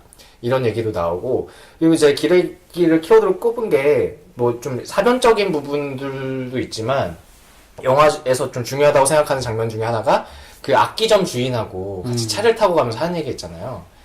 아버지가 그 악기점 주인한테 너 뭐 이 얘기 알고 있었어? 뭐 이렇게 이 얘기 알아? 그러니까 모든 게 다 드러나고 나서. 네, 그렇게 하니까 악기점 주인이 이런 얘기를 해요.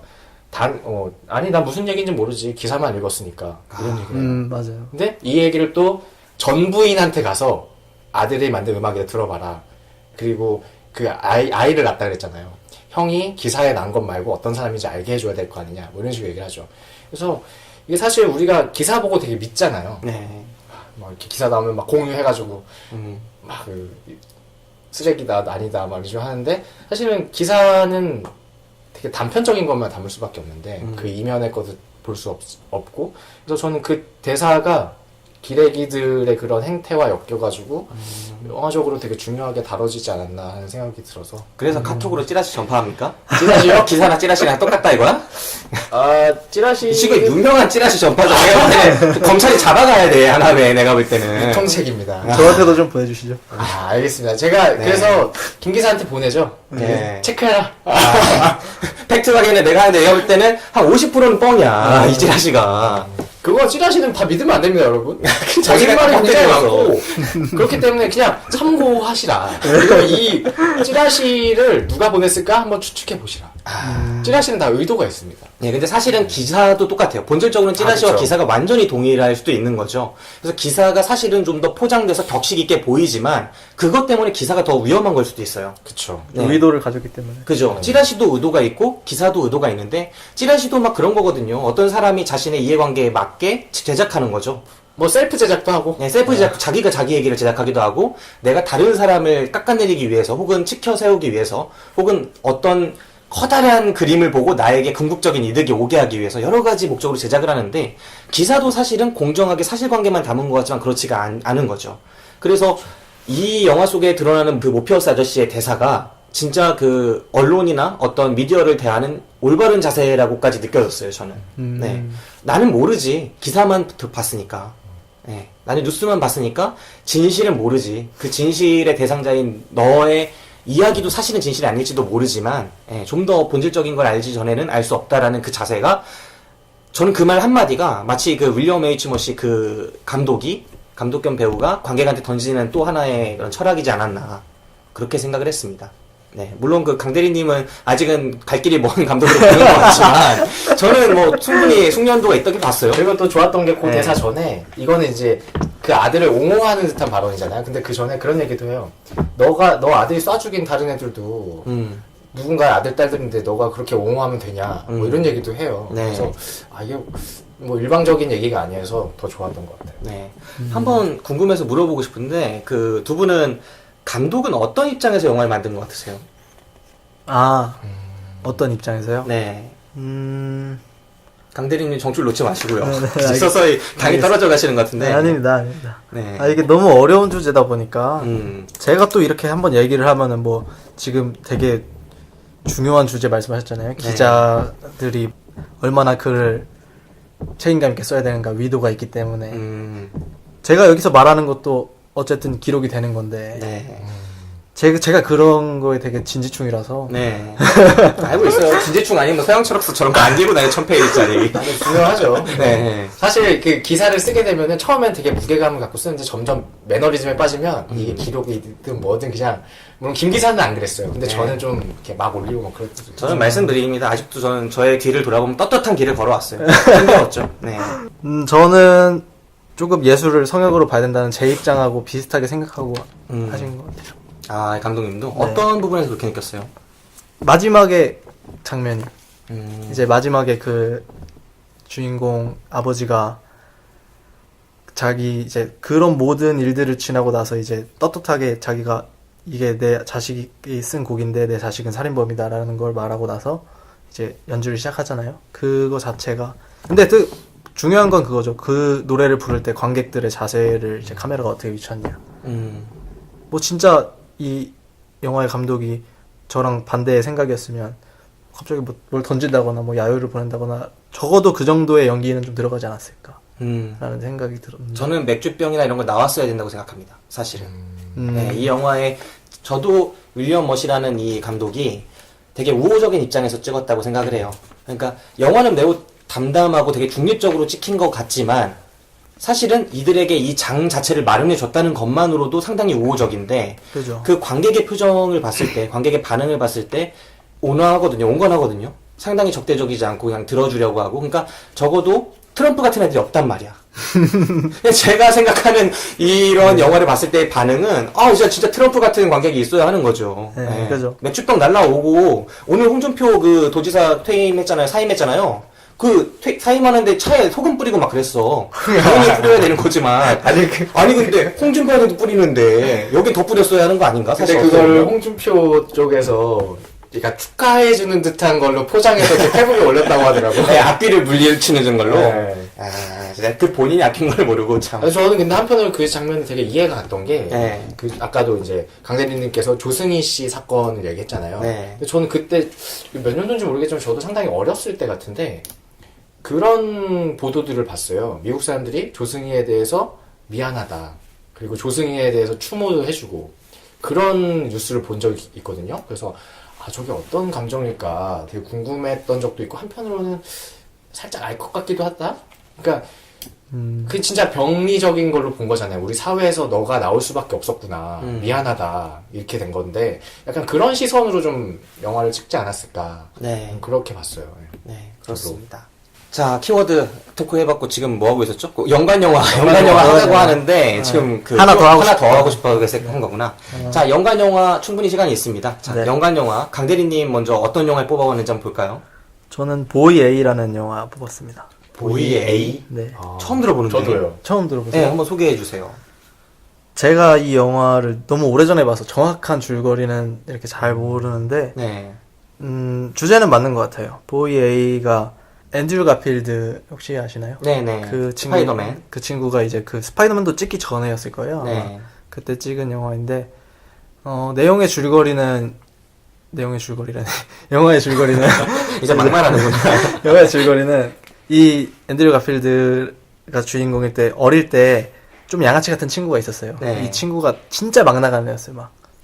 근데 그 친구랑 이제 친하게 지내면서 이제 조금씩 마음을 터놓게 되면서 얘가 이제 자기는 이렇게 소심한데 얘는 이렇게 활발하고 막 어디 가서도 자기 목소리 내고 하니까 마음에 드는 거야. 네. 이 친구가 그래가지고 같이 따라다니다가 살인을 하게 됐어요. 살인을 하게 돼가지고 이제 공범으로 들어간 거지. 네. 그래서 15년을 살다가 세상에 나왔는데, 그러니까 걔는 그 여자애를 여자였을 거예요, 아마.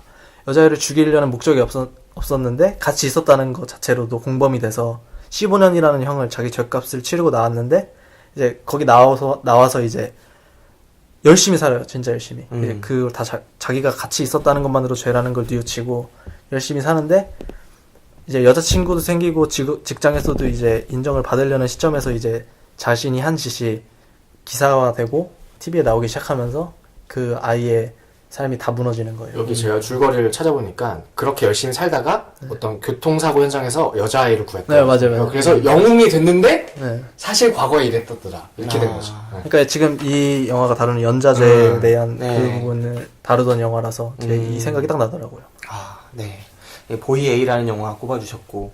아나백님은 어떤 영화 생각나세요? 저는 총기 난사라는 부분에서 엘리펀트. 그 얘기 할 줄 알았어. 제가 굉장히 많이 얘기했거든요. 네, 진짜 뻔하다, 뻔해. 하지만 이거는 꼭 보셨으면 좋겠어서. 그러니까 네. 총기 사건 이후를 다뤘잖아요. 물론 연결된다고 할 수 없는데 총기 사건이 그러니까 이 영화는 정말 영화평 같은 거 보면 어떻게 되냐면 영화가 아니라 그냥 현실이다. 보면은 정말 단조로운 카메라와 음악도 없고 범죄 과정을 준비하는 것과 총기 사건이 일어나는 걸 그냥 보여줘요. 그래서 제가 또 기억나는 굉장히 인상 깊었던 장면 중에 하나는 뭐냐면 보통 영화에서는 이렇게 어떤 주인공이 아니었는데 갑자기 많이 나와요. 그러다가 그 어떤 흑인 남자애였는데 많이 나오다가 주인공 그 총기 난사하는 애들 뒤로 막 이렇게 조심스럽게 접근하거든요. 네. 보통 그러면 무슨 일이 벌어지겠구나. 제가 뭐 치열한 격투신 정도는 일어나겠구나. 혹은 제압하겠구나. 하는데 허무하게 죽어요. 네. 그런 거 보고 이런 힘이 쫙 빠지면서 이런 거구나. 현실은. 네. 그래서 아까 얘기한 그 모피어스 형님이 얘기했던 누군가의 아들 딸들이잖아. 네. 라고 했던 대사를 좀 이렇게 영화로 풀어냈으면 그런 영화가 나오지 않을까. 그런 관점에서 보면은. 그래서 총기 난사 관련해서 이 영화는 꼭 만약에 궁금하시다면 보셨으면 좋겠다. 네. 구스 반 산트 감독 영화였죠? 네, 제가 이 팟캐스트 한 5-6번은 얘기한 것 같아요. 네. 2시간 동안 그냥 카메라가 그 살인범 뒤에서 빨빨거리면서 계속 따라다니는 그런 영화였던 걸로 기억을 하는데, 총기 난사 관련해서는 가장 유명한 영화 중에 한 편이에요. 그 형식도 그렇고. 네, 그리고 그렇습니다. 이제 살짝 양념으로 이제 볼링포 컬럼바인이라는 다큐멘터리 한번. 네, 진짜 예상에서 한치도 벗어나지 않네요. 네. 진짜 한 5분 전에 생각하면 다 떠올릴 수 있는. 그런 왠지 영화. 뿌듯하네요. 네. 보이 A를 아무도 보이 A 모르겠- 진짜 참신하게 가져왔네요. 나도 음악 영화 하나 준비했어요. 뭐요? 싱. 싱. 내가 그거 보면서 얼마나 감동이었는데. 재밌었어요? 그거 최근에 애니메이션. 개봉했잖아요. 네. 네. 그게 되게 귀여운 영화예요. 동물들이 막 노래 부르고. 네, 엄청 재밌어요. 그냥 음악 영화라서. 네. 네, 알겠습니다. 비긴 어게인도 들을 수 있고, 뭐 원스도 낼 수 있고, 그러네요. 그건 너무 식상해서 내가. 네, 그렇습니다. 그나마 참신하네요. 네. 저는 이 영화가 자식 잃은 부모라는 측면에서 많은 영화들이 사실은 생각이 났어요, 처음에는. 뭐, 간단하게 뭐 그리스인 조르바도 어떻게 보면 조르바가 자식을 잃기도 했었고, 그 다음에 뭐 마더 같은 영화에서도, 마더. 자식이 알고 보니까 가해자였구나. 거의. 이런 걸 깨달으면서 막 대처하는 모습도 나오고, 미량 같은 영화도 자식이 막 피해자로서 미량. 이렇게 살해당하는 모습. 근데 그 수많은 영화에서 이 영화와 가장 가깝게 떠오르는 영화는 이창동 감독의 시라는 영화였습니다. 시라는 영화가 그거거든요. 그 윤정희 씨가 연기했죠. 어떤 할머니가 마을관을 다니면서 시 쓰는 법을 배워요. 네, 그래서 시라는 게 이렇게 아름답구나. 그러니까 시라는 게 그렇잖아요. 시를 처음 배우면서 어떤 비유나 은유를 배우게 되죠. 그러면 하나의 사물을 다른 사물과 엮어서 전혀 다른 사물과 엮어서 표현하게 되잖아요. 그 방법을 시를 처음 공부하게 되면 누구나 세상을 다시 보는 눈을 뜨게 됩니다. 왜냐하면 내가 이 사물을 다른 사물과 엮어야 되니까. 남들이 일상적으로 내가 살아온 세상에선 엮이지 않는 두 개를 어떻게 하면 엮을 수 있을지 고민하니까. 그거를 다뤘던 대표적인 영화 중에 하나가 최근에 재개봉한 일 포스티노라는 영화. 파블로 네루다가 망명 와서 어떤 집배원과 만나서 그에게 시를 쓰는 법을 알게 해주면서 그 집배원이 세상을 다시 보게 되는 거죠. 너무나 아름다운 세상을 다시 목격하게 되는. 아무튼 이 시라는 영화에서 윤정희 씨가 그런 과정을 딱 겪고 있었어요. 그랬는데 그의 삶을 파괴하는 사건 하나가 벌어지죠. 이 할머니에게 진짜 세상을 살아가는 거의 유일한 낙이 손자를 보는 거였는데, 자기의 가장 큰 희망이었는데 그 손자가 어떤 사건에 손자를 키우고 있었죠. 네, 키우고 있었는데 그 손자가 어떤 그 왕따 사건이었나요? 네. 그 사건의 가해자라는 걸 알게 되는 겁니다. 그래서 다른 학생이 죽었는데 그 사건의 가해자라는 걸 알게 되는 거예요. 그러면서 내가 지금 막 세상을 다시 보는 거에 그걸 알게 되고 너무나 기뻐하고 즐거워하고 그런 상황에서 실제로 내 삶을 지탱해왔던 그것들이 정말 더 떨어질 수 없는 데까지 떨어지고는 이 괴리, 그거를 자신의 삶에서 직접 이제 겪게 되거든요. 그러면서 내가 어떻게 하면 이거를 회복할 수 있을까? 내가 이 아이를 용서할 수 있을까? 내가 이 아이를 고발하면 될까? 아니면 그쪽에 가서 용서를 빌면 될까? 막 수많은 고민들을 하게 되면서 벌어지는 내적인 고민들이 잘 나타난 영화인데, 그 영화와 이 영화가 좀 많은 온도차도 있으면서 또 비슷한 문제를 다루고 있기도 해서 같이 보면 상당히 좋을 것 같습니다. 저는 시라는 영화를 한번 저는 이 팟캐스트를 같이 녹음하면서 김 기사가 시라는 영화를 한 6, 7번은 말씀하신 것 같아요. 네, 역시 이게 뿌린 대로 거두고 불만큼 불나오고 황금률이죠. 네. 저도 뭐 하나만 더 하고 싶은데 네, 말씀해 주세요. 해바라기라는 영화. 해바라기 뭐 남자들의 영화 아닙니까? 네. 그건가요, 혹시? 김래원 씨. 김래원 씨? 네. 한번 해주시죠. 지금 준비하신 것 같아요. 갑자기 오늘 생각했는데 대사 생각이 안 나. 이제는 이제 잊어질 때가 됐죠. 너무 오래됐지. 최근에 그 프리즌이라는 영화를 봤는데요. 어땠어요, 영화 프리즌? 저는 좀 별로였어요. 한석규 씨가 나왔는데도 별로였어요? 그러니까 뭐랄까 방금 아까 강대리님이 영화가 약간 인위적이라고 말씀하셨잖아요. 그것도 뭐 참신해요, 내용은. 네. 뭐 대충 컨셉은 아시겠지만 교도소 안에서 어떤 범죄자가 한석규 씨가 거기 절대 권력을 가지고 있는. 절대 권력을 가지고 있는데 그가 어떤 식으로 싸웠냐면 안에 범죄자들이 많잖아요. 네. 각종 전문가들이. 그러면 각종 의뢰를 받아서 그거에 맞는 조합을 만들어가지고 보내. 그래서 가지고 돈 받고 교도소나 교도소장이나 다 매겨서 돈을 매겨서 이제 하는데 점점 커지다 보니까 감당할 수 없는 수준에 이르렀고 김래원이라는 사람이 형이 그 사람한테 죽은 거야. 그 사건을 파다가. 그래서 자기가 범죄를 저지른 것처럼 해가지고 거기 들어가는 거야. 악당이 아니었구나. 네. 매우 반전이지만 그렇게 반전이 크게 다가오지도 않고. 스포일러 지금 하신 거예요? 예고도 없이? 네. 감사합니다. 안 네. 볼 거잖아. 네. 보실 거예요? 저 괜찮습니다. 아니, 뭐 우리한테 물어보면 어떡해요? 수많은 청취자들이 들었는데. 개봉을 한지 오래됐기 때문에 이미 보실 분은 다 봤고. 우리 20만 청취자들이 지금 다 들었네. 20만 청취자님 죄송합니다. 아무튼 굉장히 좀 작은 스케일인데 뭔가 부풀리는 듯한 느낌? 쓸데없이 비장한 장면인 것 같로 하려고 음악을 엄청 웅장하게 했는데 별로 비장하지 않아 보이고 뭐 그런 느낌을 되게 많이 받았어요. 지금 보지 않았는데 뭔가 알 것 같은 느낌이 들어요. 원래 딱 그게 있거든요. 장면에 맞는 음악의 무게가 네. 있는데 그걸 넘어서면 참. 그렇죠. 네. 음악은 엄청 비장한데. 전 사실 엄청 기대했거든요. 이 영화 찍은 나영 감독이 사실은 각본가 출신이에요.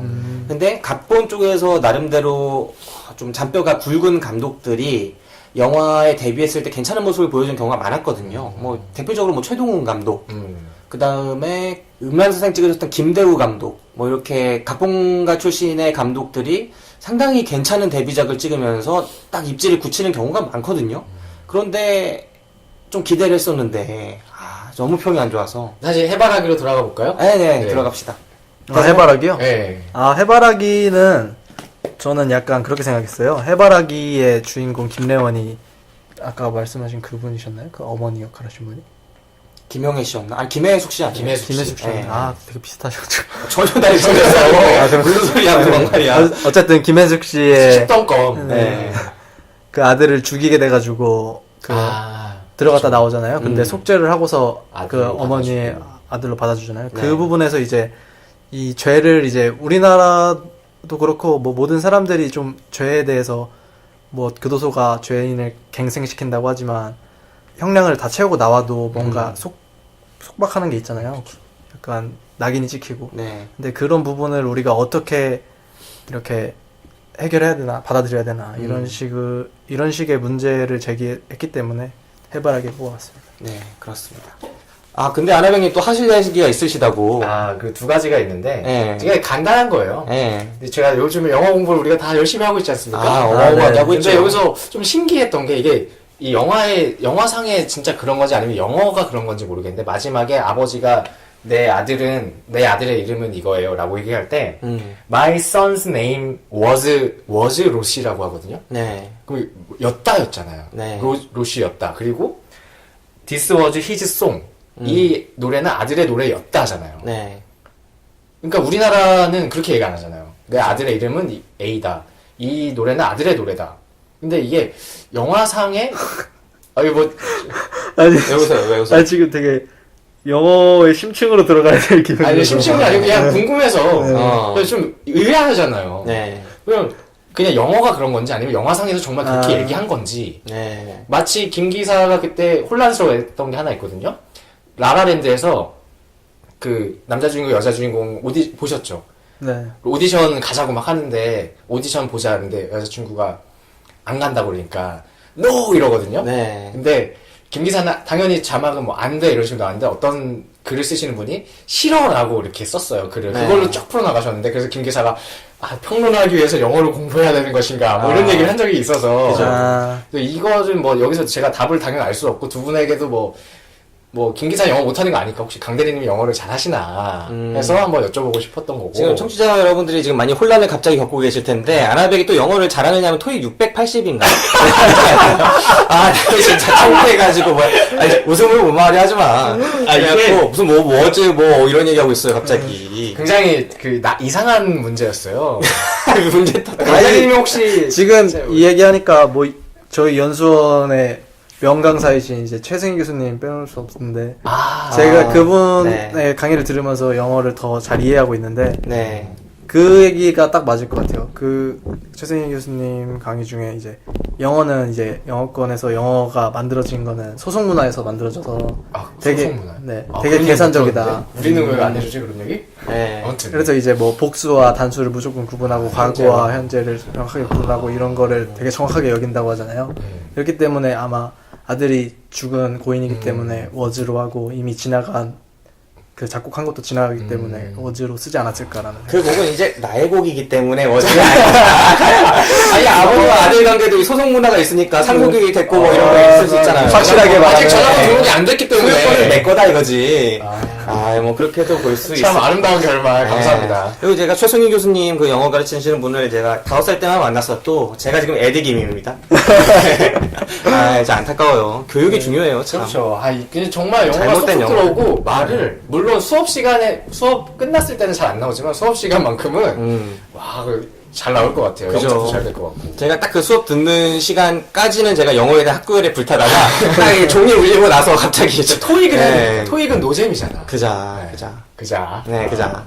부산 사람 다들 영어 수업 그렇습니다. 자, 그 다음 이야기. 네. 이거는 정말 요트 대회를 하라고 막 꺼지라고 하잖아요. 그치, 그 장면 빼먹을 뻔했네. 그게 매드맥스인가? 매드맥스 딱 그거 같은 생각 나죠. 대간지. 딱 요트 앞에 앰프 놓고 일렉 기타 막 치면서 선글라스 쓰고 미동도 없이 막 하는데 쭉 요트가 한 수십 대가 줄 지어서 가는데 그 사이를 막 뚫고 가죠 그냥. 네. 개간지다. 저는 우리 그 생각이 교수님들이 들더라고요. 보면 진짜 화딱지가 날 만한 장면이죠. 아니 요새 저희가 다 배를 배우잖아요. 네. 근데 배는 이렇게 조종이 쉽지 않은 걸로 알고 있는데 이걸 다 피할 수 있을까 그 생각이 먼저 떠오르더라고요. 피하는 게 얼마나 어려운데 지금 충방 하나도 안 지키고. 바람으로 하는 거 아니야 그거? 그죠. 모터로 하나? 그런 장면이 있었어요. 매드맥스를 딱 떠올리게 하는 진짜 그 장면이었는데 왜 그랬을까요? 아버지가 갑자기 또 어떤 심정 변화를 일으켜서 거기에 자신의 몸을 매단 건지. 그러니까 제가 이 영화가 마음에 안 들었던 게 그런 장면들 때문이에요. 갑자기 좀 들어갔죠 그게. 네. 이 장면의 임팩트와 이런 거는 충분히 마음에 들어. 이 장면이 되게 큰 뭔가 그런 반전인 것 같기도 해요. 어떤 그 캐릭터의 감정에 있어서. 근데 나는 이 캐릭터를 계속 잘 따라오다가 길을 잃는 거야. 왜 이런 거지? 뭐지? 왜 그러는 거지? 네, 그런 생각이 들더라고요. 사실 그 러덜리스라는 단어가 우리가 배를 지금 공부하고 있지 않습니까? 네. 타가 없으면 앞으로밖에 갈 수 없어요. 그죠. 타로 방향을 조절하는데 네. 진정한 러덜리스가 아닌가 그 장면이. 네, 이런 개소리를 한번 해봅니다. 그러니까 저는 이 러덜리스라는 제목에 대해서도 얘기해 볼 만한 부분이 있다고 생각하는데, 전 처음에 그 러더, 그러니까 타가 없다는 게, 내가 어디로 가야 할지 몰라서 갈팡질팡한다 이런 뜻으로 봤거든요. 그러니까 영화가 안 읽히는 거예요. 왜냐면은 얘는 지금 갈팡질팡하는 게 아니라 그냥 삶의 동력을 뭔가 잃어버린 듯한 느낌으로 와서 이러고 있는 건데, 그럼 갈팡질팡하는 거랑은 좀 다르거든요. 그러니까 그건 동력이 없는 거지 타가 없는 게 아니잖아요. 근데 지금 아나백님이 말씀해주신 바로 그렇게 이걸 해석하면 타가 없으면 직진밖에 못하잖아요. 그렇게 보면 이 영화의 주제와도 좀 통하는 부분이 있는 거죠. 이 영화의 주제가 뭡니까? 그 직접 안토니 엘친이 연기한 그 쿠엔틴한테도 얘기를 해주지 않나요? 피하지 마라. 정면 승부에 이겨낼 수 없어. 도망쳐서는 안 돼. 그리고 아내도 이 남편한테 계속 하는 말이 도망치지 마. 당신은 도망치고 있어. 외면하지 마. 그래서 남편이 그 아들에 의해서 죽은 그 희생자들의 그 위령비 가까운 그런 것들을 가서 그 앞에서 이제 울지 않습니까? 네. 네, 그 모뉴먼츠라고 하나요? 그런 네. 기념물.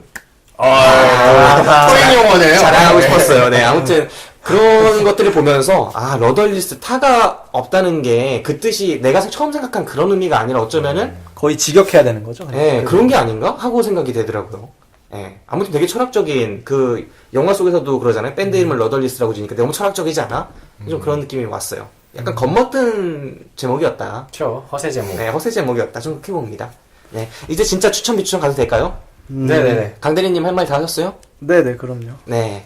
여기서 더 하면은. 네. 우리 한 20분 더 남은 것 같은데? 아니, 평소에 비하면 그렇지만 오늘은 또 이 방 주인들이 계십니다. 아, 그러네요. 네, 그분들이 돌아오실 때가 됐기 때문에 왜, 김기사 방에서는 왜 안 했죠? 저희 방이요? 저희 방은 이제 다른 분들이 회의를 하고 있어요. 탁구엘에 그래요? 불타셔가지고. 네, 그렇습니다. 자, 그럼 이제 추천, 비추천. 이제 처음 말씀해 주신 거랑 좀 변화가 있었는지 이야기를 하면서 한번 이야기를 해보는 시간을 가질게요. 그리고 이 영화를 마지막으로 정리하는 총평 시간이 되겠습니다. 그 총평을 또 해요? 네. 처음에 총평하지 않았어요? 아니, 늘 해왔으면서 왜 이렇게 늘 그러니? 아니, 확실하게 이건 팩트입니다. 네. 다른 건 다 해왔어요, 키워드. 근데 이 총평은 안 했어요. 2번 했어요. 이번에도 4개 할까요? 4개 합시다. 지난번에도 아나백이 이렇게 강력하게 밀다가 한번 나한테 패퇴해서 우리 나가면 또 밥도 사야 되는데 비싼 걸로 소고기 사야 되는데 한번 또 4개 합시다 그러면. 하지 맙시다. 또 뭐야. 네, 늘 총평을 해왔기 때문에 오늘 아나백님부터. 일단 저는 추천이에요. 음. 네, 그리고 이 영화가 그렇게 우리나라에서 흥행하거나 그러지 않았죠. 어떻게 알았어요, 이 영화? 이 영화 네. 그 러더에 대해서 검색하라. 진짜 뻥 아니고? 개봉을 아예 안 한다. 아니 왜냐면은 이 러더에 대해서 그렇게 해서 알았는데 이 최 기사가 저 보라고 또 보내줬어요. 마침 이 영화를. 그래갖고 그 보내준 영화 되게 많거든요. 그러니까 제가 여기서 접속을 하면 최 기사의 메인 컴퓨터로 접속이 됩니다. 지금 제 노트북에 접속을 하면. 네, 저희 최 기사님이 또 이제 우리 소모임을 유지하기 위해 고군분투하지 않습니까? 그쵸. 그리고 제가 듣기로는 우리 김 기사님의 방송통신위원장이라고. 그죠. 네. 제가 임명한 방송통신위원장인데 그러니까 대단한 건 아니에요. 이 김성호 김기사 왕국에서 이 방송통신 쪽은 모두 다 결정권을 갖고 있는. 김 기사가 굉장히 다방면에 뛰어난 능력을 갖고 있지만 딱 2가지 있어요. 모질한 게 영어와 이런 IT. 네. 정말 모르거든요. 네. 그래서 이미지 안 좋아지잖아. 나한테 그랬거든. 페북을 뭐라 그랬더라? 컴퓨터로도 할 수 있는 거야. 막 이런 식으로 얘기했어요. 핸드폰 말고 컴퓨터로도 할 수 있어. 말했거든요. 네. 아무튼 그렇게 심각한 사람이라는 걸 말씀드리고 어쨌든 네. 아무튼 그 최 기사의 메인 컴퓨터에 접속하시면은 이제 수많은 영화들이 있는데 제가 그 중에 어떤 영화를 볼까 고민하다가 러더를 딱 보고 이 영화다 이렇게 생각을 했습니다. 그래서 이 영화를 골랐는데 어쨌든 추천 비추천 가죠. 네. 어쨌든 저는 추천하고요. 네. 총평이라면 일단 영화 보는 내내 저는 아까 예술이냐 상업이냐 이런 얘기 하셨는데 저는 굉장히 상업적인 영화를 좋아하기 때문에 어떤 그런 질문도 던지고 음악 영화로서 그냥 제가 일반적으로 생각하는 음악 영화 좋은 음악 듣고 밴드와 관객이 교감하는 그냥 그런 장면도 꼭 연결은 안 되더라도 저는 계속 흥미롭게 봤어요. 네. 그래서 저는 추천합니다. 네. 강대리님은요? 저는 지금 근데 궁금한 게 하나 있는데 네. 강대님 사회에서 대리를 달아본 적은 있습니까? 없습니다. 이게 진짜 욕심으로 달았네. 물어보고 싶었어. 대리 달기 쉽지 않습니다. 근데. 한 5년 다녀야 되나요? 4년? 그럼요. 이런 데서 한번 달아봐야죠. 네. 앞으로 저도 화백이에요. 전혀 상관없는. 아니 그림 그리긴 그리는데 참 화백 진짜 과분하죠. 제가 어떤 화가분을 만나는데 네. 그 앞에 아나백이라 부르고 참으로 쪽팔린 기억이 나요. 네 그렇습니다. 자 저는 오늘 이렇게 얘기 나누고 보니까 제가 비추천을 한 건 좀 너무했다는 생각이 들어요. 그래서 보말로 보겠습니다. 이 방송 머시님께서 듣고 계셨으면 진짜 화딱지가 막 날 뻔했는데 그래도 보말로 바뀌었네요. 네. 총평은 돈만 달았더라도 정말 순항했을 텐데 아쉬운 영화. 이 도치 뭔가요 도대체? 강대리님이 생각하는 그 도치란 나였으면 이렇게 만들었다. 나였으면 음악을 좀 더 뺐다. 음악을 뺐다. 음악을 제가 봤을 때 되게 이 영화가 뭐 제가 영화를 만드는 과정을 알고 있어서 그런지 모르겠는데 물론 모르는 사람들도 이 영화를 보면은 다 이게 만들어진 이야기니까 네. 영화에 나오는 곡들이 누군가가 만든 곡일 거 아니에요? 네. 근데 그 중에서 제 개인적으로 마음에 드는 곡도 몇 곡 있었고 있었지만 되게 중간에 되게 쓸데없는 곡이 되게 많았다고 생각해요. 그렇죠. 네. 특히나 그 부분들이 너무나 러닝타임을 많이 잡아먹기 때문에 감독으로서 정말 많은 샷을 넣을 수 있는 시간들인데 왜 이렇게 어떻게 강대리 입장에서는 좀 낭비한 네. 거죠. 과잉이었다 음, 라는 생각이. 도시 너무 많이 달렸다 뭐 이러고. 너무 많이 달렸다. 저는 이 영화에 대해서 보말 줄 수 있을 것 같아요. 앞에 말씀드렸듯이 캐릭터에 대해서 이해 못하는 게 너무나 컸어요. 그거를 아무리 이 영화에 좋은 점들이 많았다고 생각하지만 그거를 극복할 만큼은 아니었다. 결국은 영화에서 가장 중요한 것 중에 하나가 바로 캐릭터고 우리가 그 캐릭터에 상당 부분 이입해서 영화를 보는데 그게 안 됐다는 게 아쉽지만 이 영화의 메시지에 대해서는 참 공감하고 생각할 만한 부분이 많았다. 저는 정말 진실하기만 하다면 그 창작한 사람이 진실하기만 하다면 불리지 못할 노래도 없고 그 다음에 하지 못할 이야기도 없다. 예, 그렇게 생각합니다. 과연 무엇이 그걸 막을 수 있을까? 설령 그것이 뭐 아베 이렇게 나쁜 놈은 아닙니까? 뭐 아무튼 히틀러의 무언가 뭐 그런 거 히틀러의 무언가라고 할지라도 뭐 로마를 불태운 네로의 무언가라고 할지라도 그것이 그 본인의 진실한 감상에 의한 것이라면 적어도 그 사회에서 소비되어야 한다. 왜냐면 히틀러나 그런 것들도 결국 그 사회가 만들어낸 거지 않습니까? 그 사회의 일부고 그 사회가 상상할 수 있는 최악의 것 이하로는 떨어질 수 없는 그것이기 때문에 결국은 그 사회가 그것을 받아들여야 한다고 생각해요. 외면하지 않고. 네. 그런 측면에서 저는 이 영화가 다루고 있는 그 메시지도 윌리엄 머시가 던진 마련해준 그 논의의 장도 충분히 의미가 있었다고 생각합니다. 하지만 저는 보말 드리겠습니다. 1주천 2보말이 나온 영화 러덜리스였습니다. 자, 여기까지 이제 방송 이야기 다 나눠봤고요. 마지막으로 이제 오늘 한번 나오고 앞으로도 종종 나올 수 있을 것 같아요, 강대리님.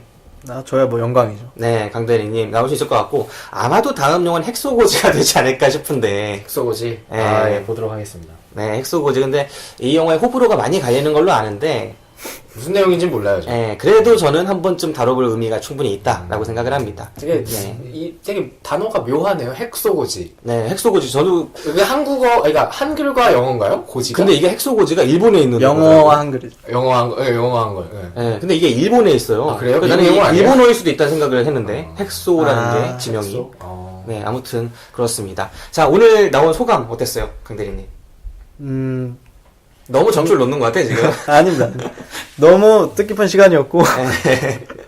근데 진짜 러덜리스라는 영화를 가지고 처음으로 이런 녹음을 하면서 이제 영화 얘기를 한다는 것 자체가 좀 큰 부담이었는데 네. 지금 다 끝나고 나서 느끼는 점이 굉장히 재밌다. 그러니까 무슨 말이냐면 되게 좋은 작품을 가지고 이런 영화 평론을 하고 자기 생각을 말하고 하기 시작하면 이제 너무 좋은 작품이다 보니까 나 이거 좋았네 저거 좋았네 뭐 이런 식으로 디크 쩌내시고 디크 쩌러 보관해놓고는 디스 여기 다 하네. 어떤 이제 보관해놓고 이거 악담만 이게 윌리엄 머시가 아직은 좀 그렇다 그 얘기 하고 있는 거 아니야 지금? 아닙니다.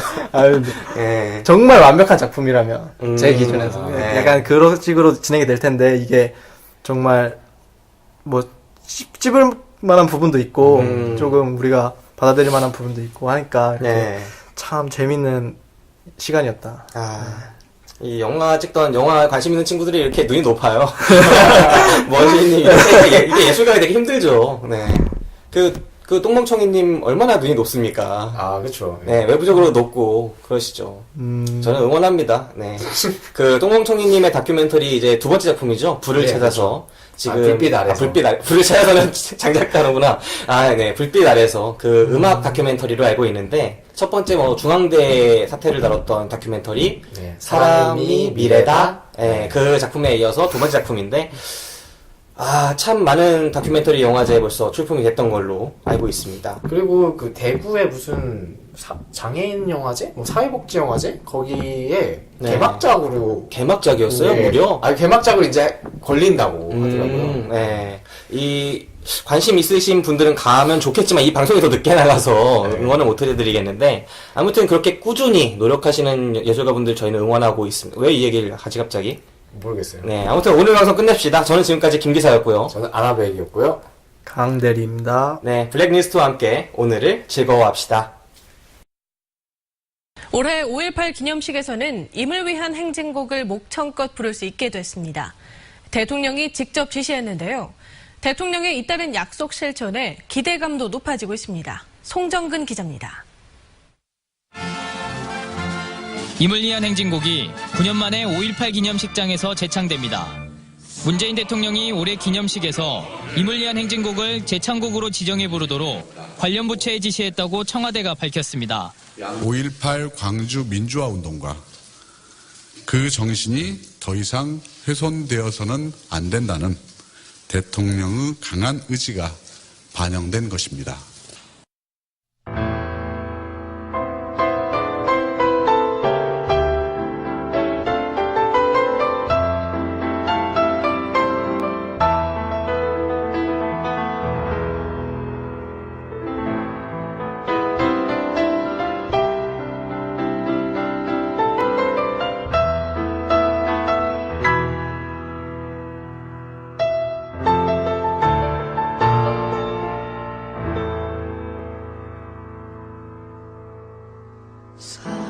사랑 두 명에도 이름도 남김없이 한평생 나가자던 뜨거운 맹세 동지는 간대었고 깃발만 나부껴 새날이 올 때까지 흔들리지 말라.